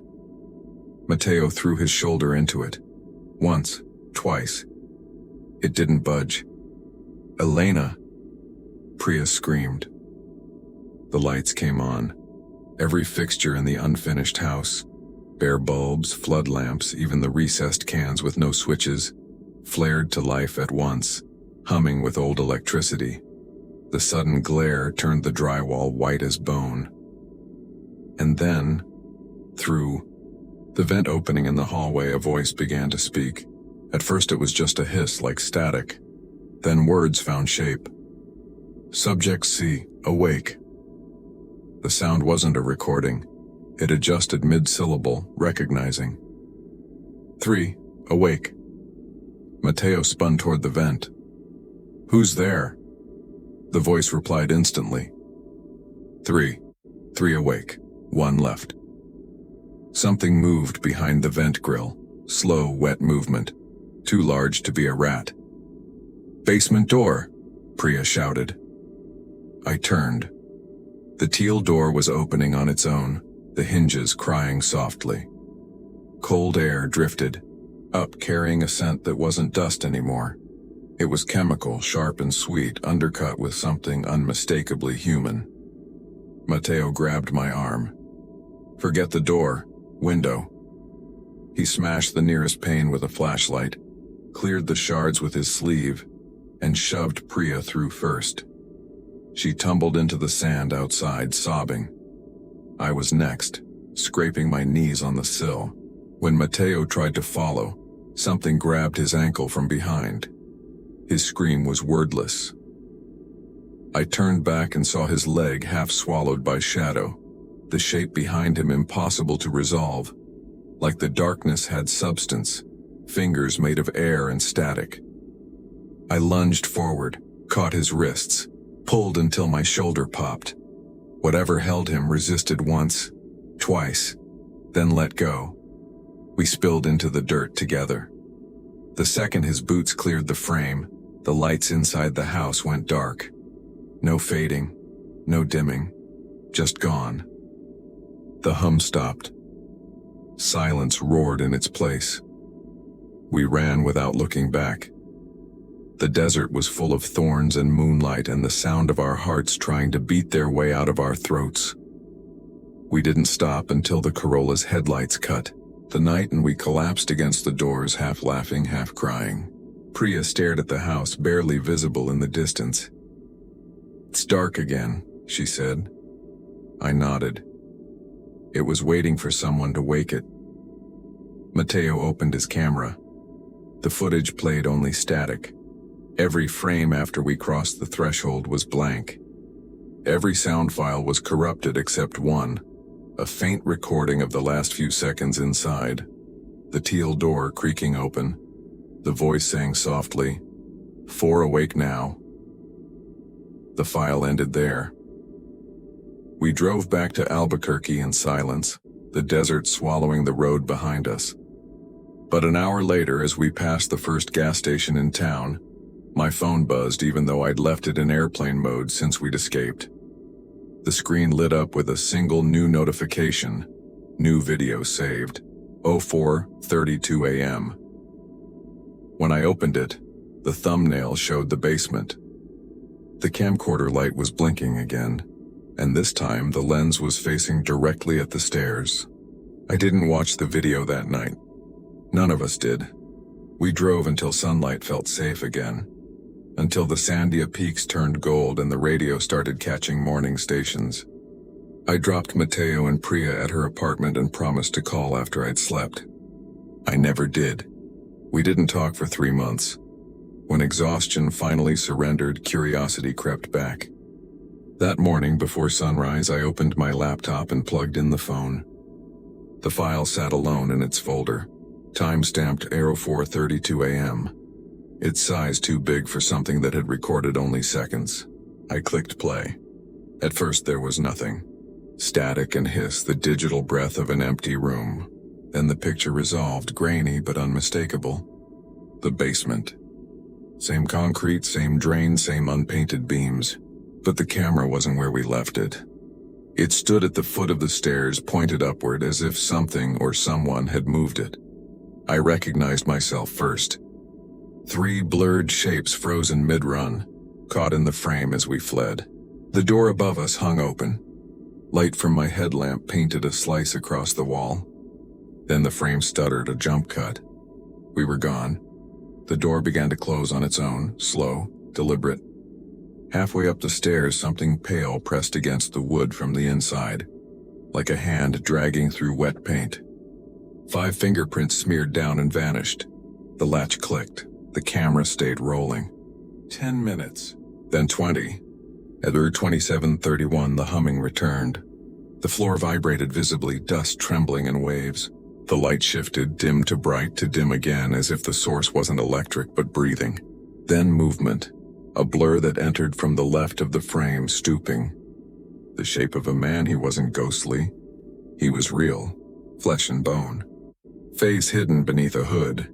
His hands bare, old, tremoring, set something on the floor near the drain. A glass jar. Inside it, liquid shimmered faintly green. The man crouched. Spoke softly. I boosted the audio later, filtering noise until the words crawled through the static. Session continues. Subject D unresponsive. Will adjust exposure. He turned toward the camera then, and for a second his hood slipped back. I froze the frame. Gray beard, thin mouth, eyes like paper, dry, colorless. I knew that face. I'd seen it in the permit file stuck to the kitchen window. R. Halverson. Dead 30 years according to every record I could find. He looked right into the lens, blinked once and smiled. Then the footage ended. I reported it, of course, to the Socorro Sheriff's Office first, then to UNM's Ethics Board, then to anyone who'd listen. Nobody wanted to. The official report came back with words like glitch, editing software hoax. They did, however, send a team to Desert View Road. When they broke the teal door, they found no basement, only a shallow crawl space half filled with sand and rebar. No drain, no stairs, no camera. The checklist I'd taken was missing from my apartment too. The drawer where I'd hidden it was empty, though my laptop files were untouched. When the sheriff called me in to sign a final statement, he set a printed email on the desk. Got this from the bank archives, he said. Thought you should see it. It was dated June 1993, the last year Desert View Development existed. A message from R. Halverson to his investors. Final phase suspended pending orientation facility relocation. Basement design achieved optimal isolation results. Recommend continued study off-site. There was an address scrawled at the bottom in pencil. Not Socorro. Not even New Mexico. A desert coordinate near Lordsburg. A month later, Mateo sent me a message from an unknown number. It contained only one photo. A concrete slab in the middle of the desert, half buried by sand. In the center of the frame, barely visible, was a teal door lying flat on the ground like a gravestone. No caption. No reply when I called back. His number stopped existing 2 days later. Priya won't speak about it at all. She left the program, moved north, blocked both of us. I can't blame her. But sometimes when I'm alone in my apartment late at night, I hear a low hum through the vents. The same pitch, the same rhythm. It fades if I turn on the light, returns when I don't. My phone occasionally flickers with phantom notifications. New recording saved. Always the same timestamp, or 4:32 a.m. I've learned not to open them. Last week, an architecture professor emailed me about my abandoned projects paper. He said a private group was funding new research into architectural acoustics in isolation environments. The attachment was a proposal draft. The company name Desert View Research LLC, under project lead. One name R. Halverson, posthumous continuation, archival footage supplied. The email had no sender listed. I deleted it. Emptied the trash, unplugged the router. For a while, the silence felt good. Then from the next room, my laptop woke itself. The fan spun up. The screen glowed blue in the dark. A video window opened by itself. No title, no file path. Just the image of a door and teal half open. The hum returned, louder now, shaking the floor. Then just before the screen went black, a line of white text appeared at the bottom. Session E. Subject responsive. Continue orientation. The next morning, I packed my thesis materials into a box and left them at the university's front desk with a note. Some foundations shouldn't be studied. The drive home took me past Socorro. Out of habit, I looked toward the desert where Desert View Road used to be. There was nothing there. No house, no street, not even tire ruts, only sand. Flat and undisturbed.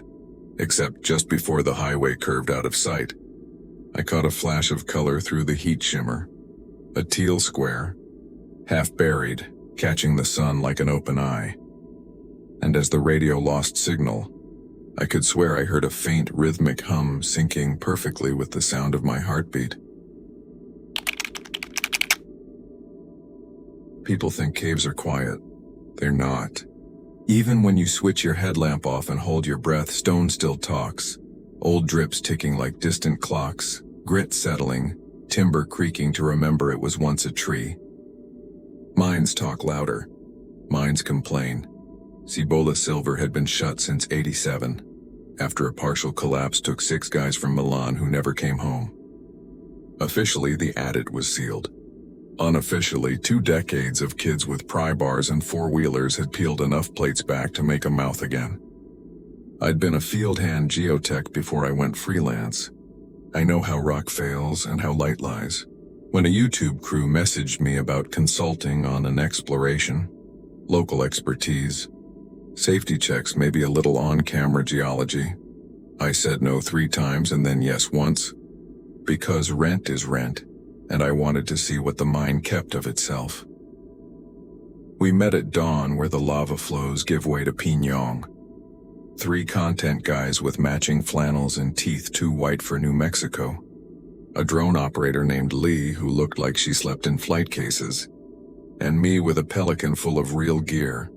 Gas meter, spare lamps, line, chalk, CO2 tabs. They called their channel right behind you. Which is cute when you're filming ghost towns. Less cute when rock can decide your future. Pay bumps if we get to the lowest level. The host, Travis, said, offering me a fist bump and a waiver. Viewers love depth. Depth loves viewers who go first, I said, signing anyway. The adit sat slit-eyed and welded tough, a rectangle of shadow corrugated with rusted sheet. Someone had spray-painted a skull on the plate years back. The rain stretched it into a long white frown. We hauled cases past a carpet of mouse bones and slid in sideways. The temperature dropped 12 degrees in 2 steps. The air had that old underground smell. Wet coin, cold dust. The rot of timbers trying not to remember a forest. I clipped the 4-gas meter to my harness, thumbed it awake. Good O2 at the mouth, methane baseline clean, CO and H2S zeros. We watch this, I told Travis. We listen when it beeps. Copy, he said, camera already on. Red tally light blinked like a pulse. Level 1 ran straight for 200 meters, the sort of haulage drift you could drive a small loader through. Old rails peaked from crushed fines.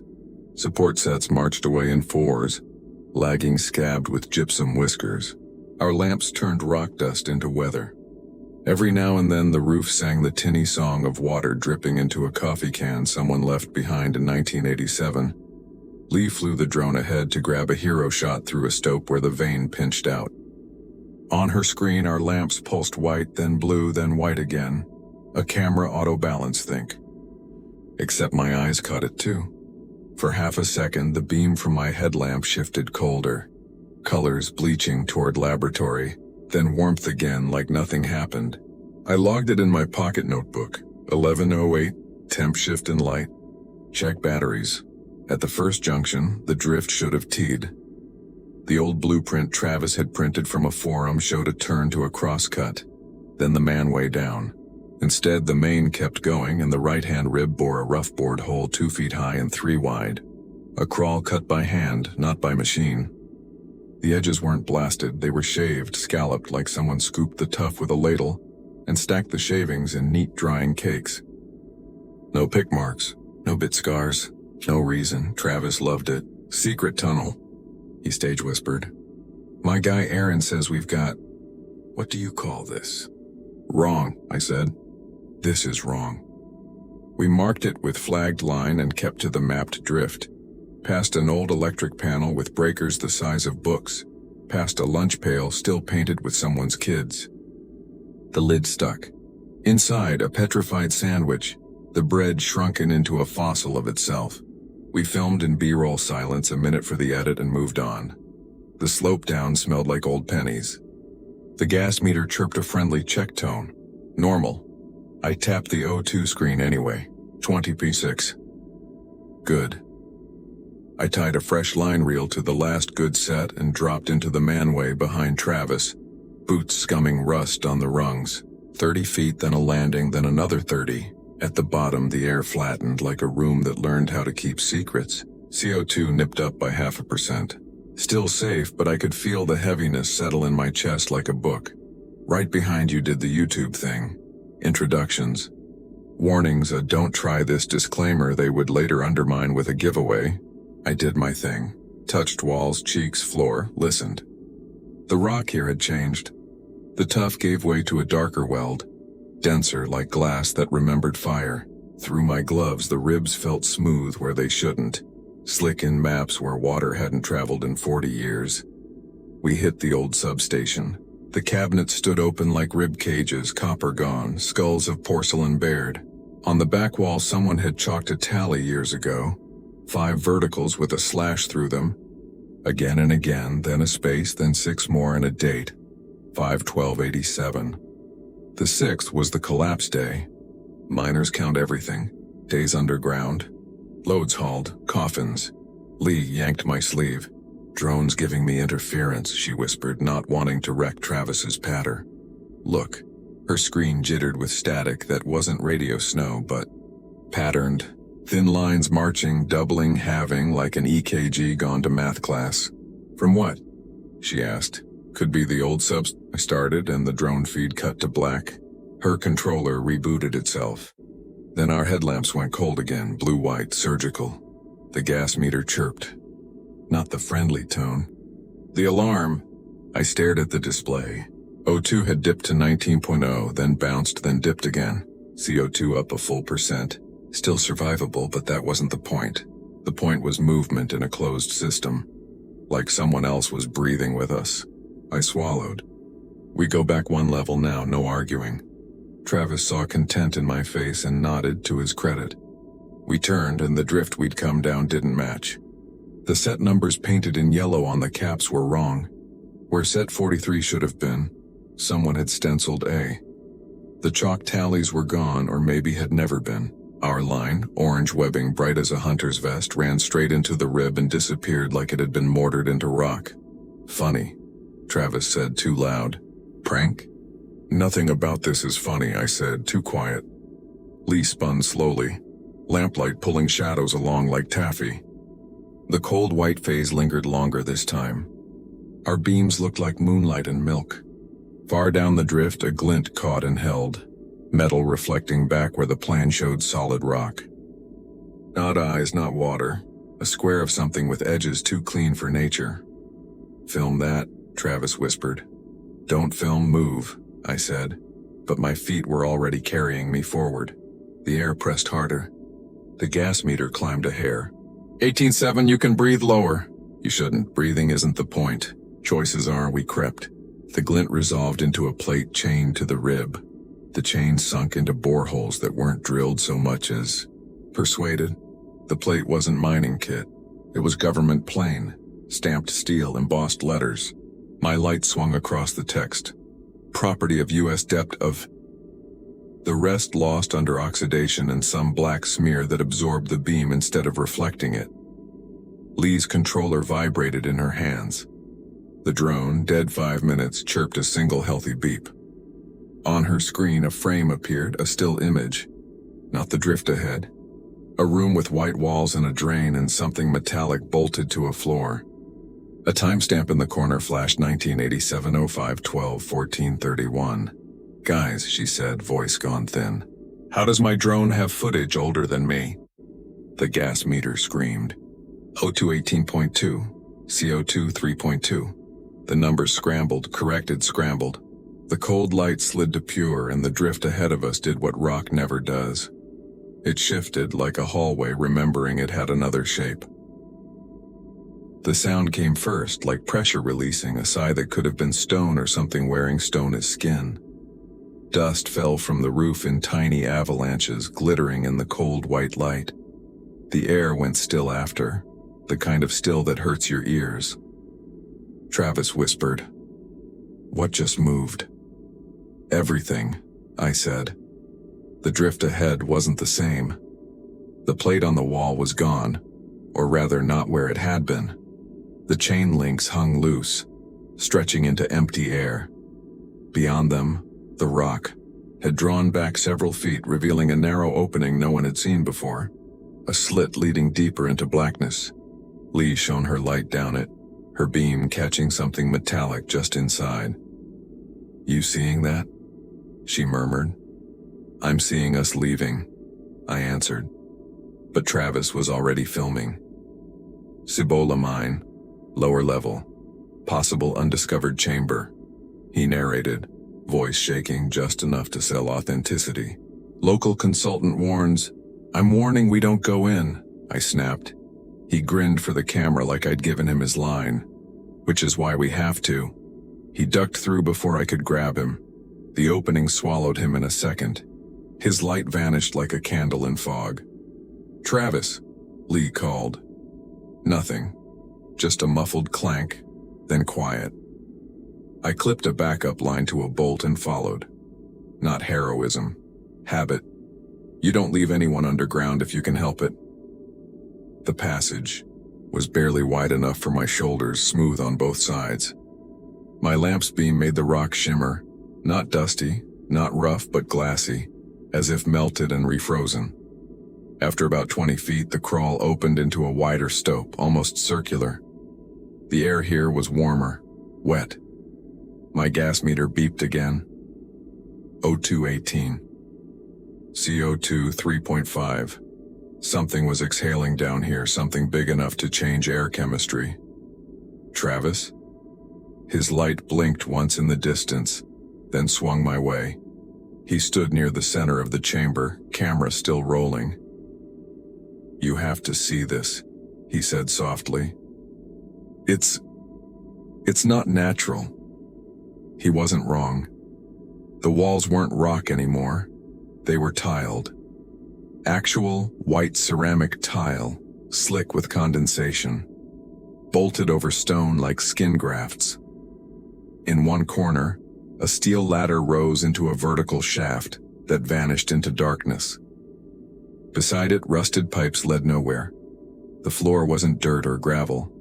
It was poured concrete scored with lines that matched no mining plan. Lee crawled in behind me, panting. "What is this?" I turned slowly, scanning with my light. Every tile was numbered in faint marker. 1A, 1B, 2A, a grid. Halfway around the circle, the tiles changed, brown stains radiating from the floor upward like something had seeped through from beneath. A drain sat in the center, grate identical to the one I'd seen in that old footage from Desert View Road. My stomach dropped. "This wasn't a mine," I whispered. "It was connected to something else." Travis frowned. "Connected to what?" I didn't answer. Lee moved closer to the ladder. "Hey, Aaron, look at this." At the base of the ladder, letters had been carved into the concrete, not scratched, cut, perfectly aligned. Orientation Sector C. She looked at me. "Orientation? Like training?" I shook my head slowly. "Like conditioning. I've seen that word before." Travis lowered the camera. "You're saying this was government? What, some Cold War bunker?" "Maybe," I said. "Maybe worse." A low tremor rolled through the floor, gentle at first, then strong enough to rattle my teeth. The tiles quivered, tiny chips popping loose and skipping across the concrete like hail. "Collapse?" Lee asked. "No," I said. "That's pressure." The drain hissed. Air, no breath, pushed upward through it, carrying a smell that didn't belong to the earth. Sweet and metallic, like something had been kept too long in a sealed jar. The gas meter screamed again, O2 dropping fast. 17.4, 1701, we're out, I said. "Now." Travis hesitated just long enough for the camera to catch his doubt. The drain rattled once. Then water, or something like it, spilled out. thick, dark, with the consistency of oil. It spread quickly, rippling as if moved by internal currents. The lights picked up faint shapes beneath the surface, soft outlines that suggested faces pressing up from below. Lee shrieked and stumbled back. Her boot hit the first tile line. The floor gave a wet, hollow pop. I lunged, grabbed her pack, and pulled her clear as one square caved inward, revealing nothing but black liquid underneath. Travis aimed the camera down. "What the?" A hand shot up, gray, thin, trembling like a moth's wing, clutching the edge of the hole. Then another. Fingers dug into the tile, cracking it. The hands were human, but old, skin translucent, nails long, veins like blue wires. We ran. Lee first, then Travis, then me. The tunnel behind us seemed narrower now, heat radiating from the walls. The hum followed, deep and steady, vibrating through our spines. My gas meter flatlined, no reading at all. We crawled, scraping shoulders, helmets striking the ceiling. At the end of the crawl, we should have seen our orange guideline where it was bolted. We didn't. The way out was solid rock. Lee started sobbing. No, this was open." "Light off," I said. "Both of you, just off." We killed our lamps. In the dark, the hum shifted tone. It became a rhythm, slow, deliberate, almost like breathing. Every few seconds, a faint pulse of light glowed from behind us, white, then orange, then white again, like the room was trying to remember electricity.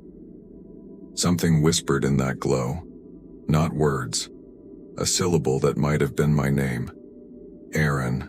Lee grabbed my arm hard enough to bruise. "Tell me that's you." "It's not," I said. Travis's voice came next, shaky, small. "Guys, look." The wall in front of us, solid seconds ago, was changing. Cracks of light threaded through it, spreading like veins. Each vein pulsed, brightening until it formed a perfect rectangle, a door shape, glowing white. Lee gasped. "The exit?" The voice behind us said, "Orientation complete." And the glowing door swung open. For one impossible second, the light spilling from the new door looked like salvation. Warm, white, clean. The kind of light you run toward. Lee didn't even wait for my nod. She bolted. Her boots splashed through the last of the black seep from the chamber behind us and vanished into the glow. "Lee!" I shouted, but her name fell flat, swallowed. The light didn't even flicker. Travis raised his camera, his hand shaking. "We have to go after her." "No," I said. "We mark it, we backtrack, we call for help." The hum deepened, almost a growl now. My gas meter beeped a low battery tone, though it was new that morning. Something in the air pressed against my eardrums. The door stayed open, patient, waiting. Then faintly, a voice from beyond it. Lee's. "Guys, you won't believe this. There's stairs." Her tone was wrong, too calm. Like she was reading lines from a cue card. Travis met my eyes. "If we leave her, and if she's hurt," he was right. So we went. The moment we stepped through, the temperature changed. The stale metallic stink of the mine gave way to filtered air, dry, conditioned. I blinked against the sudden brightness and realized it wasn't a tunnel at all. It was a corridor. White walls, tiled floor, ceiling lights humming quietly overhead. Real electricity, dustless, too new to belong to anything abandoned. The hum wasn't from rock, it was from ventilation. "Where the hell are we?" Travis whispered. Lee stood 20 feet ahead, facing a glass observation window that ran the length of the hall. Behind the glass lay a room with 6 chairs bolted to the floor, each facing a large screen. In front of the chairs, a single drain. The sight hit me like déjà vu. Desert view. The checklist. Orientation. The drains. This wasn't a mine. The mine had been a mask. "Lee," I said carefully. "Don't move." She turned, smiling faintly. Her pupils were pinpoints. "I think it's okay now," she said. "They were just waiting for someone to come back." "Who's they?" Travis asked. The screen behind the glass flickered to life. Static, then text, typed in bright white letters. Session reinitialized. Subjects D, E, F. 3 dots blinked below the text like a heartbeat. Then the lights above us pulsed in rhythm. "Is this live?" Travis asked. The text changed. "Yes." Lee's smile widened. "See? They can hear us." I grabbed her shoulder. "We're leaving now." She didn't move. Her skin felt fever hot, but her expression didn't change. "We can't. Not until they finish." Behind the glass, the 6 chairs began to shift, small hydraulic twitches, the sound of servos remembering how to move. The drain between them darkened. Something thick bubbled up and spread, slow and deliberate, forming a shape that wasn't liquid anymore but tissue-colored, trembling like muscle. The hum became a single note that vibrated in my teeth. The ceiling lights strobed. I pulled Lee backward, but her boots wouldn't move. It was like the floor had glued her down. "Travis!" He dropped the camera and lunged to help me. The moment he touched her arm, his headlamp exploded in a burst of sparks. The flash burned, a white afterimage into my eyes, and when I could see again, Lee was gone. Just gone. No scream, no trace. Only her helmet on the tile still spinning. The screen updated. Subject D. Integration complete. Travis stumbled back, face pale. "We have to go. We have to." The corridor lights flickered once. The far door at the end of the hall swung open with a hiss of vacuum seals. Cold air rolled out, carrying a familiar smell. Ozone, solvent, something like formalin.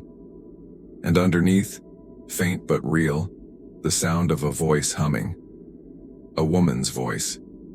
Not Lee's. Older. Softer. The same 5 notes I'd heard once before when I was studying the Desert View files. The same melody that had haunted the river near Española. "Orientation," I whispered. "It's all the same project." Travis blinked. "What project?" The screen answered for me. "Human Adaptation Trial, Phase 4. Cibola Site Online." The air shuddered with a sudden rush of pressure, like something massive moving behind the walls. The white tiles trembled. The hum spiked to a roar. Travis grabbed my wrist. "Aaron! Run!" We sprinted back toward the way we came, but the corridor behind us was no longer white. It was rock again, raw and dark, the mine's true skin bleeding through. Lights blew out one by one as we ran, glass raining down in tiny sparks. The exit door we'd entered through was gone. In its place, the same rusted steel plate I'd seen before, stamped with the half-erased government seal. My gas meter flared one last red warning and died. The hum fell silent. In the dark, I could hear only Travis's ragged breathing. Then a faint metallic scrape, the sound of a camcorder being set down. A light blinked on. Red. Recording. The lens turned toward us by itself. Subject E. Ready. I grabbed Travis's arm. Don't look at it, but he did. The red light flared bright enough to paint the tunnel. His eyes rolled white. He screamed once, then fell silent. When I pulled him away, his skin felt cold, like marble left in a freezer. The camera's red light dimmed. Subject F. Pending. I ran. I don't remember the climb. I don't remember the daylight. just cold air hitting my face and the mine behind me collapsing into dust. I must have crawled out through another shaft. Rescuers said I was found 6 miles from the main adit, shoes gone, clothes soaked with what they called chemical residue. They never found Travis or Lee. The state sealed Cibola for good, welded shut under federal supervision. But a month later my phone vibrated at 4:32 a.m. The same cursed minute as every other orientation site. A new video appeared. It showed the mine's interior clean, white, humming. 6 chairs, 2 occupied, 1 empty, waiting. Night shift at District 7 is a hallway, a hum, and a clock that refuses to move. 2 consoles, 1 coffee pot, and the soft glow of radios waiting to be needed. We cover a big empty from the Cevaleta down past Socorro and west to the Lava. Ranches, 2-lane blacktop. The VLA blinking red like distant campfires. After midnight, most of what we hear is coyotes getting blamed for everything, and truckers asking where the next fuel is. It's a job you do with your ears first. I signed the log at 22:59. Vasquez M. Gone. Marla day shift is already halfway out the door, purse strap over her shoulder. Slow, she says. 2 10-52s near the canyon, both transported. Keep an ear on 60. The ridge plays tricks when the wind is wrong. The ridge always plays tricks, I say. She grimaces like maybe tonight the tricks will notice us. Then she's gone. And the room is mine. Dispatch 1, Dispatch 2. A county repeater map with thumbtacks where we know the terrain lies, and a printed cheat sheet for overlapping bands, fire, sheriff, DOT. The old federal frequencies nobody claims, but everyone hears sometimes. At 0031, a pickup calls in a cow on the roadway near Luis Lopez. I tone the deputy. Log it, sip coffee that tastes like a battery. At 0108, a ranch wife reports a light in her field that turns out to be the moon through broken plastic. At 0129, a hiker's beacon pings for 3 seconds, then dies. We mark it for morning SAR if it repeats. The building breathes. The vending machine clicks. My head starts to organize the silence into shapes. At 0147, the first strange thing. It's not a voice at first. It's a shadow of a voice. A ribbon of sound the repeater shouldn't carry. Ground wave sliding where it has no license. The console flickers, blinks the identifier for Tower 3, Magdalena East, and then hesitates as if trying on another name. District 7, I say. Go ahead, static answers. Then over the static, a woman crying in a way I've heard before. Caught in a loop, crying like the shape of grief without the person inside it. I reach for the gain, lower, raise. The signal sharpens and drifts like fog over warm ground. Identify, I say.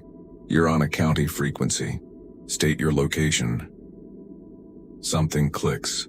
The sound of a mic keying from very far away, and a single word makes it through, stretched thin by distance. Mia. I sit up straight. That word doesn't belong to radio. It belongs to kitchens and backseats in the porch when the lights are off. The hair on my arms lifts. I check the tower list. Magdalena East is dead after 23 hours scheduled maintenance. It shouldn't be broadcasting anything. I log it anyway. 147 signal bleed, female distress. Source, decommissioned tower ID. I mark it yellow, watch, not panic. At 0206, a second bleed. This time from the southwest repeater that blankets Highway 60. The sound is a hum that rides more in bone than ear. Every meter on the console twitches at once, peaks in a neat, impossible line. Low-frequency energy where no voice should sit. Lights at the edge of my vision dim and come back. My old field headset, the kind that keeps your jaw from carrying the room, buzzes like a tooth. Copy any station? I try. State traffic, the hum deepens. For a second I think I hear a man counting under it. Like someone marking loads hauled or days spent or missing bodies. Then 3 beeps cut through, precise and oddly familiar. I write them down out of habit, short, long. I don't know why my hand keeps going. Maybe because patterns are what I trust when nothing else fits. At 0218, my backup screen, An old DOS-looking program that should never do anything on its own spawns a window. No title, no menu. Just 4 digits 0432. The cursor blinks as if asking a question. I should call Marla, I should call the supervisor. Instead, I do what you do when radios go feral. I narrow the world. One thing at a time. I isolate bands, lock out DOT, give fire its own ear, and let sheriff ride the big speaker. I take a breath that tastes like old coffee and ozone. District 7, I say. Because sometimes saying the thing you are calls the thing you need. Standing by. The third thing is a voice I know without having met it. A man's voice, tired but stubborn, talking the way you do when the room itself is listening. Depth loves viewers who go first. Not addressed to me. Addressed to whoever was beside him when he said it weeks or months or years ago. The console displays his words as text for a second, white on black, and then discards them like the system is embarrassed at having tried to understand. Who is this? I ask before I can stop myself. State call sign. The answer is another voice, younger, nearer, threaded with dust. District, this is... The name fractures. Del Reyes. We're in a corridor that wasn't there. If anyone hears me, we didn't go far, we didn't... The signal tears. I know that name from a write-up SAR circulated after a mine incident west of Grants. No body recovered. No gear either. The date in my head overlaps another. 0432. My finger hovers over the interop button that jumps me to state police. Then a tone plays through the speakers I have never heard in 8 years on this desk. Not the evacuation tone. Not weather. This one is softer, older. 5 notes that tilt up and ache in the middle. The boards above me rattle like wind inducting. The coffee ripples. Okay, I say to the empty room, to the map, to the blinking 0432 window. Enough, I hit record on every channel. I start a time-stamped log and type like I'm getting paid by the verb. 2:21, unidentified female vocalization matching folkloric reports from Rio Chama incidents. Crossbleed across 60 Daddle Ridge Band. 2:23, male voice, Del Reyes. Reports corridor.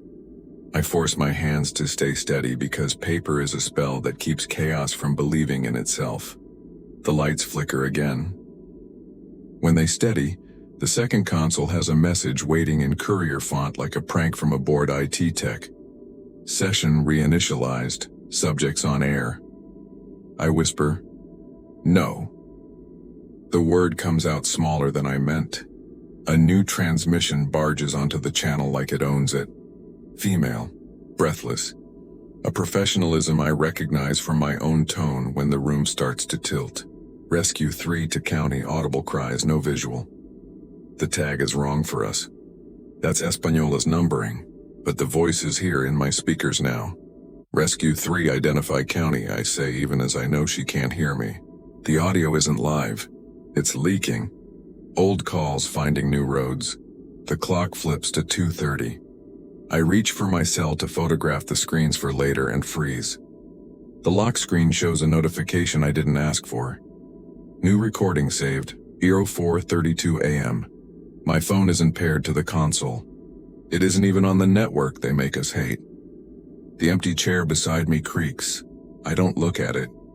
I look at the far wall where the county map hangs pinned with root tacks and felt-tip circles. For a second, no more, the inked circles glow like they're backlit. Socorro, the ridge near Datil, Rio Chama, Desert View Road that shouldn't exist, a mine west of Grants. Lines draw themselves between them with tidy indifference. Neat geometry that says not random. District, a new voice says, calm, middle-aged. The kind of tone you use when you want someone to follow your instructions without thinking about why. Copy this advisory. Orientation facilities remain online. Identify, I say, my mouth dry, a faint chuckle. You'll learn the call sign in part 3. The boards all light at once, every tower ID strobing like sirens. Somewhere inside the hum of the building, I hear a low mechanical breath answer me back. The entire dispatch center vibrated, not shaking like from an earthquake, but breathing. The kind of deep mechanical exhale you feel in your bones before your brain registers it. The boards flickered again, each tower ID flashing on and off in perfect rhythm, synchronized like pulse lines on a shared heart monitor. The hum that had started faint in the floor was now in the walls. The fluorescent lights dimmed and brightened, until the room looked like it was struggling to decide what century it belonged to. District 7, I said, voice steady only by habit. If anyone is transmitting, identify now. What came back wasn't one voice, it was all of them. The speakers filled with overlapping transmissions, a woman's gasp, a man counting, someone whispering through grit, the sound of running water, footsteps. Then, cutting through it all, a female voice crying, "Mis hijos." My stomach turned cold. That voice belonged to La Llorona, or at least to the recording of a call we'd archived from the Rio Chama case file last year. That file wasn't supposed to exist on this console anymore. It had been purged after the incident. The voice was followed by another. "District, this is Del Reyes, if anyone hears me." We didn't go far. Then static, then click. The console printed its own text again.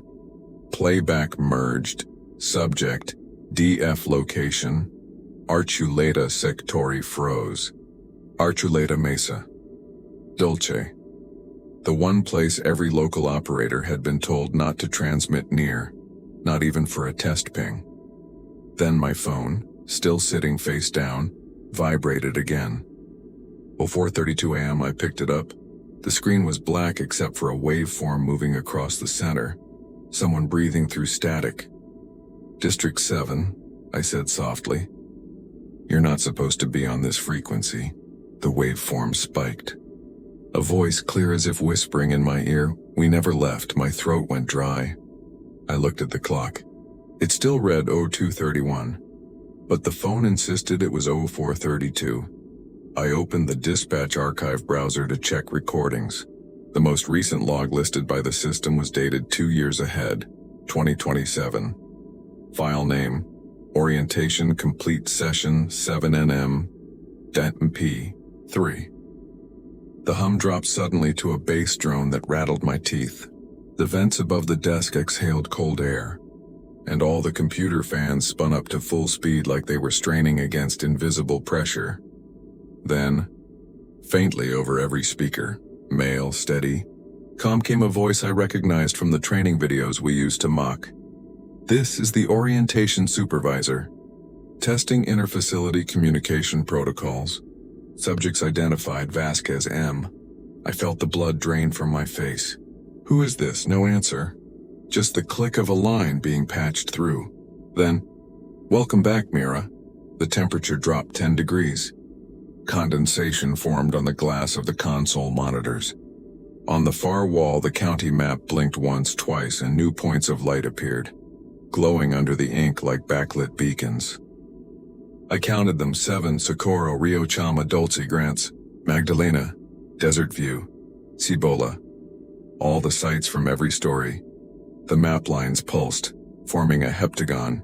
The word orientation blinked faintly in the center. I reached for the radio mic, but it wasn't in my hand anymore. Something heavier was. A handheld transceiver, military model, old with cracked paint and a frequency dial that didn't match any of our ranges. It was already transmitting. Subject F link stabilized. Continue broadcast. The voice wasn't from the console, it was from the handheld. And when I looked down at the dial, the numbers weren't frequencies. They were times. 247, 03, 58, 04, 32. The radio clicked and settled on the last one. A tone sounded, 5 ascending notes. The same melody from every strange case in the archives. The caves, the mine, the river. "Mira," the voice said gently, almost kindly. "Every signal you've ever logged came from one network. One experiment. You are hearing the fragments rejoining," I whispered. "Rejoining into what?" The console answered with a soft tone and printed the words, "Phase 7, auditory convergence initiated." The speakers filled again, but this time the voices weren't layered. They were in sync. Dozens of them speaking in unison across frequencies, male and female, English and Spanish, all saying one thing: "We remember you." The lights flared white. For an instant, I saw beyond the room, saw desert, cave, mine, road, sky. Every site stitched together like veins on a single body, glowing faintly under the crust of New Mexico. Each location pulsing with the same heartbeat hum I'd been hearing all night. And beneath it all, the frequency marker 0432 flashing like a pulse. I stumbled backward and hit the emergency power cutoff. The boards went dark. The hum stopped. The map faded to black ink. Only the handheld radio remained alive, its tiny green LED steady. I lifted it with shaking hands. "District 7 to any unit, if you copy, respond." Static. Then very quietly, the same calm male voice whispered, "Phase 7 cannot be interrupted." The handheld burst with feedback so sharp I dropped it. The light went out. I stood in the dark for a long time, breathing hard, waiting for the hum to start again. It didn't. But outside, through the slit of the blinds, the desert horizon glowed faintly white, like dawn, except dawn was still 2 hours away. The light outside the dispatch window didn't belong to the sun. It pulsed. Not steady like sunrise, alive, deliberate. I stood there watching it wash across the empty desert. It came in slow waves, illuminating the scrub brush and the abandoned highway like a tide of cold white breath. The hum had stopped inside the building, but I could feel it vibrating in the ground now, below the concrete, beneath everything. When I turned back toward the consoles, all of them had powered on again. No boot screens, no BIOS text, just white. Every monitor glowing pure white. The speaker clicked once. Mira, that same calm voice, the supervisor. Phase 7 requires one live transmitter. The others have completed integration. You've kept the signal stable. You've done well. "I didn't do anything," I said, my voice trembling. "I shut everything down." "Exactly," he replied. "You resisted. That's why we chose you." I backed toward the door, my flashlight shaking in my hand. "Chose me for what?" Static rose behind his words, forming a rhythm. 5 notes, the same tune that had infected every case. The river, the mine, the mountains, the road. "To finish the circuit," he said. The white screens flickered to images, grainy, ghost-like. The faces of people I'd only read about in reports. Marisol, the photographer who found the graves.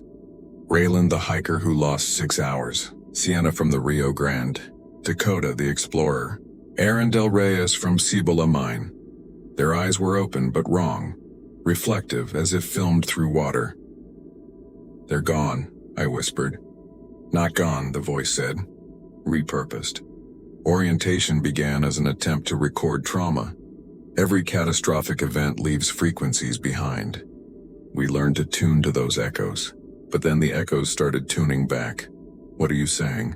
"Every story you've logged, every frequency anomaly was part of the same structure. 7 nodes buried across New Mexico. Each location captures a different emotion. Fear, grief, awe, despair, wonder, guilt, silence. Together they form a network, the orientation array. You were the final point. The listener." The hum deepened again until the light fixtures trembled. I could feel it vibrating behind my eyes. The glass of the window cracked with a clean, soft pop. "Don't fight it," the voice said. The others didn't. They saw what waits beneath. The white screens rippled, and for a heartbeat I saw something behind the faces. An endless desert turned inside out. The bones of mountains glowing like circuitry. The air crawling with moving geometry. "We're not meant to see this," I said. "No," the supervisor agreed. "You're meant to hear it." The console speakers opened all at once, flooding the room with sound. Hundreds of overlapping voices forming a single impossible chord. My badge vibrated against my chest. The radio mic lifted off the desk, suspended in midair like it was caught in magnetic light. I ran. The hallway outside the radio room was longer than it should have been. Every step echoed too long, too loud. The emergency exit at the end looked miles away. I kept running until the white light behind me turned red, then blue, then something between both, colors that had no names. Somewhere behind me, the supervisor was still speaking, but his words were changing, stretching into tones that weren't human language anymore. Signal retention subject transmission complete. The door finally gave. I burst into the cold night air and staggered into the parking lot. The horizon was still pulsing, but now I could see why. 7 pillars of light burned in the distance. 7 beams reaching straight up from the desert, spaced perfectly like points on a star. Each beam came from one of the places I'd marked on the map: Socorro, Rio Chama, Dulce, Grants, Magdalena, Desert View, Cibola. Each beam carried sound. Even from miles away I could hear them, each one playing the same 5 notes in different octaves, weaving a melody that made my chest ache. And beneath it all, faint but real, the human voices. Hundreds of them speaking in unison. "We remember you." The ground beneath my feet rumbled. The dispatch building behind me flickered once, then went dark. My radio on my hip crackled back to life with a single automated tone. 04:32 a.m. Transmission complete. Phase 7 stabilized. Then silence. The beams of light didn't fade. They rose higher, bending toward each other in the sky until they merged into one column, a single white flame burning above New Mexico. For a few seconds, the entire desert was brighter than day. Then it vanished. The hum stopped. The world went still. I don't remember collapsing, but I woke to daylight and the sound of engines, sheriff's vehicles, hazmat teams, people shouting. The building was gone, reduced to ash and melted steel. My radio was fused to the ground beside me. The frequency dial melted to one number: 42. They said there'd been a gas explosion. That's what went in the report. But I know better. When I close my eyes, I can still hear the tone, the 5 notes, the layered voices whispering through the static. Sometimes, just before dawn, the signal comes back for a few seconds, enough for a single sentence. Always the same. Orientation remains active, and every clock I own stops at 04:32 a.m.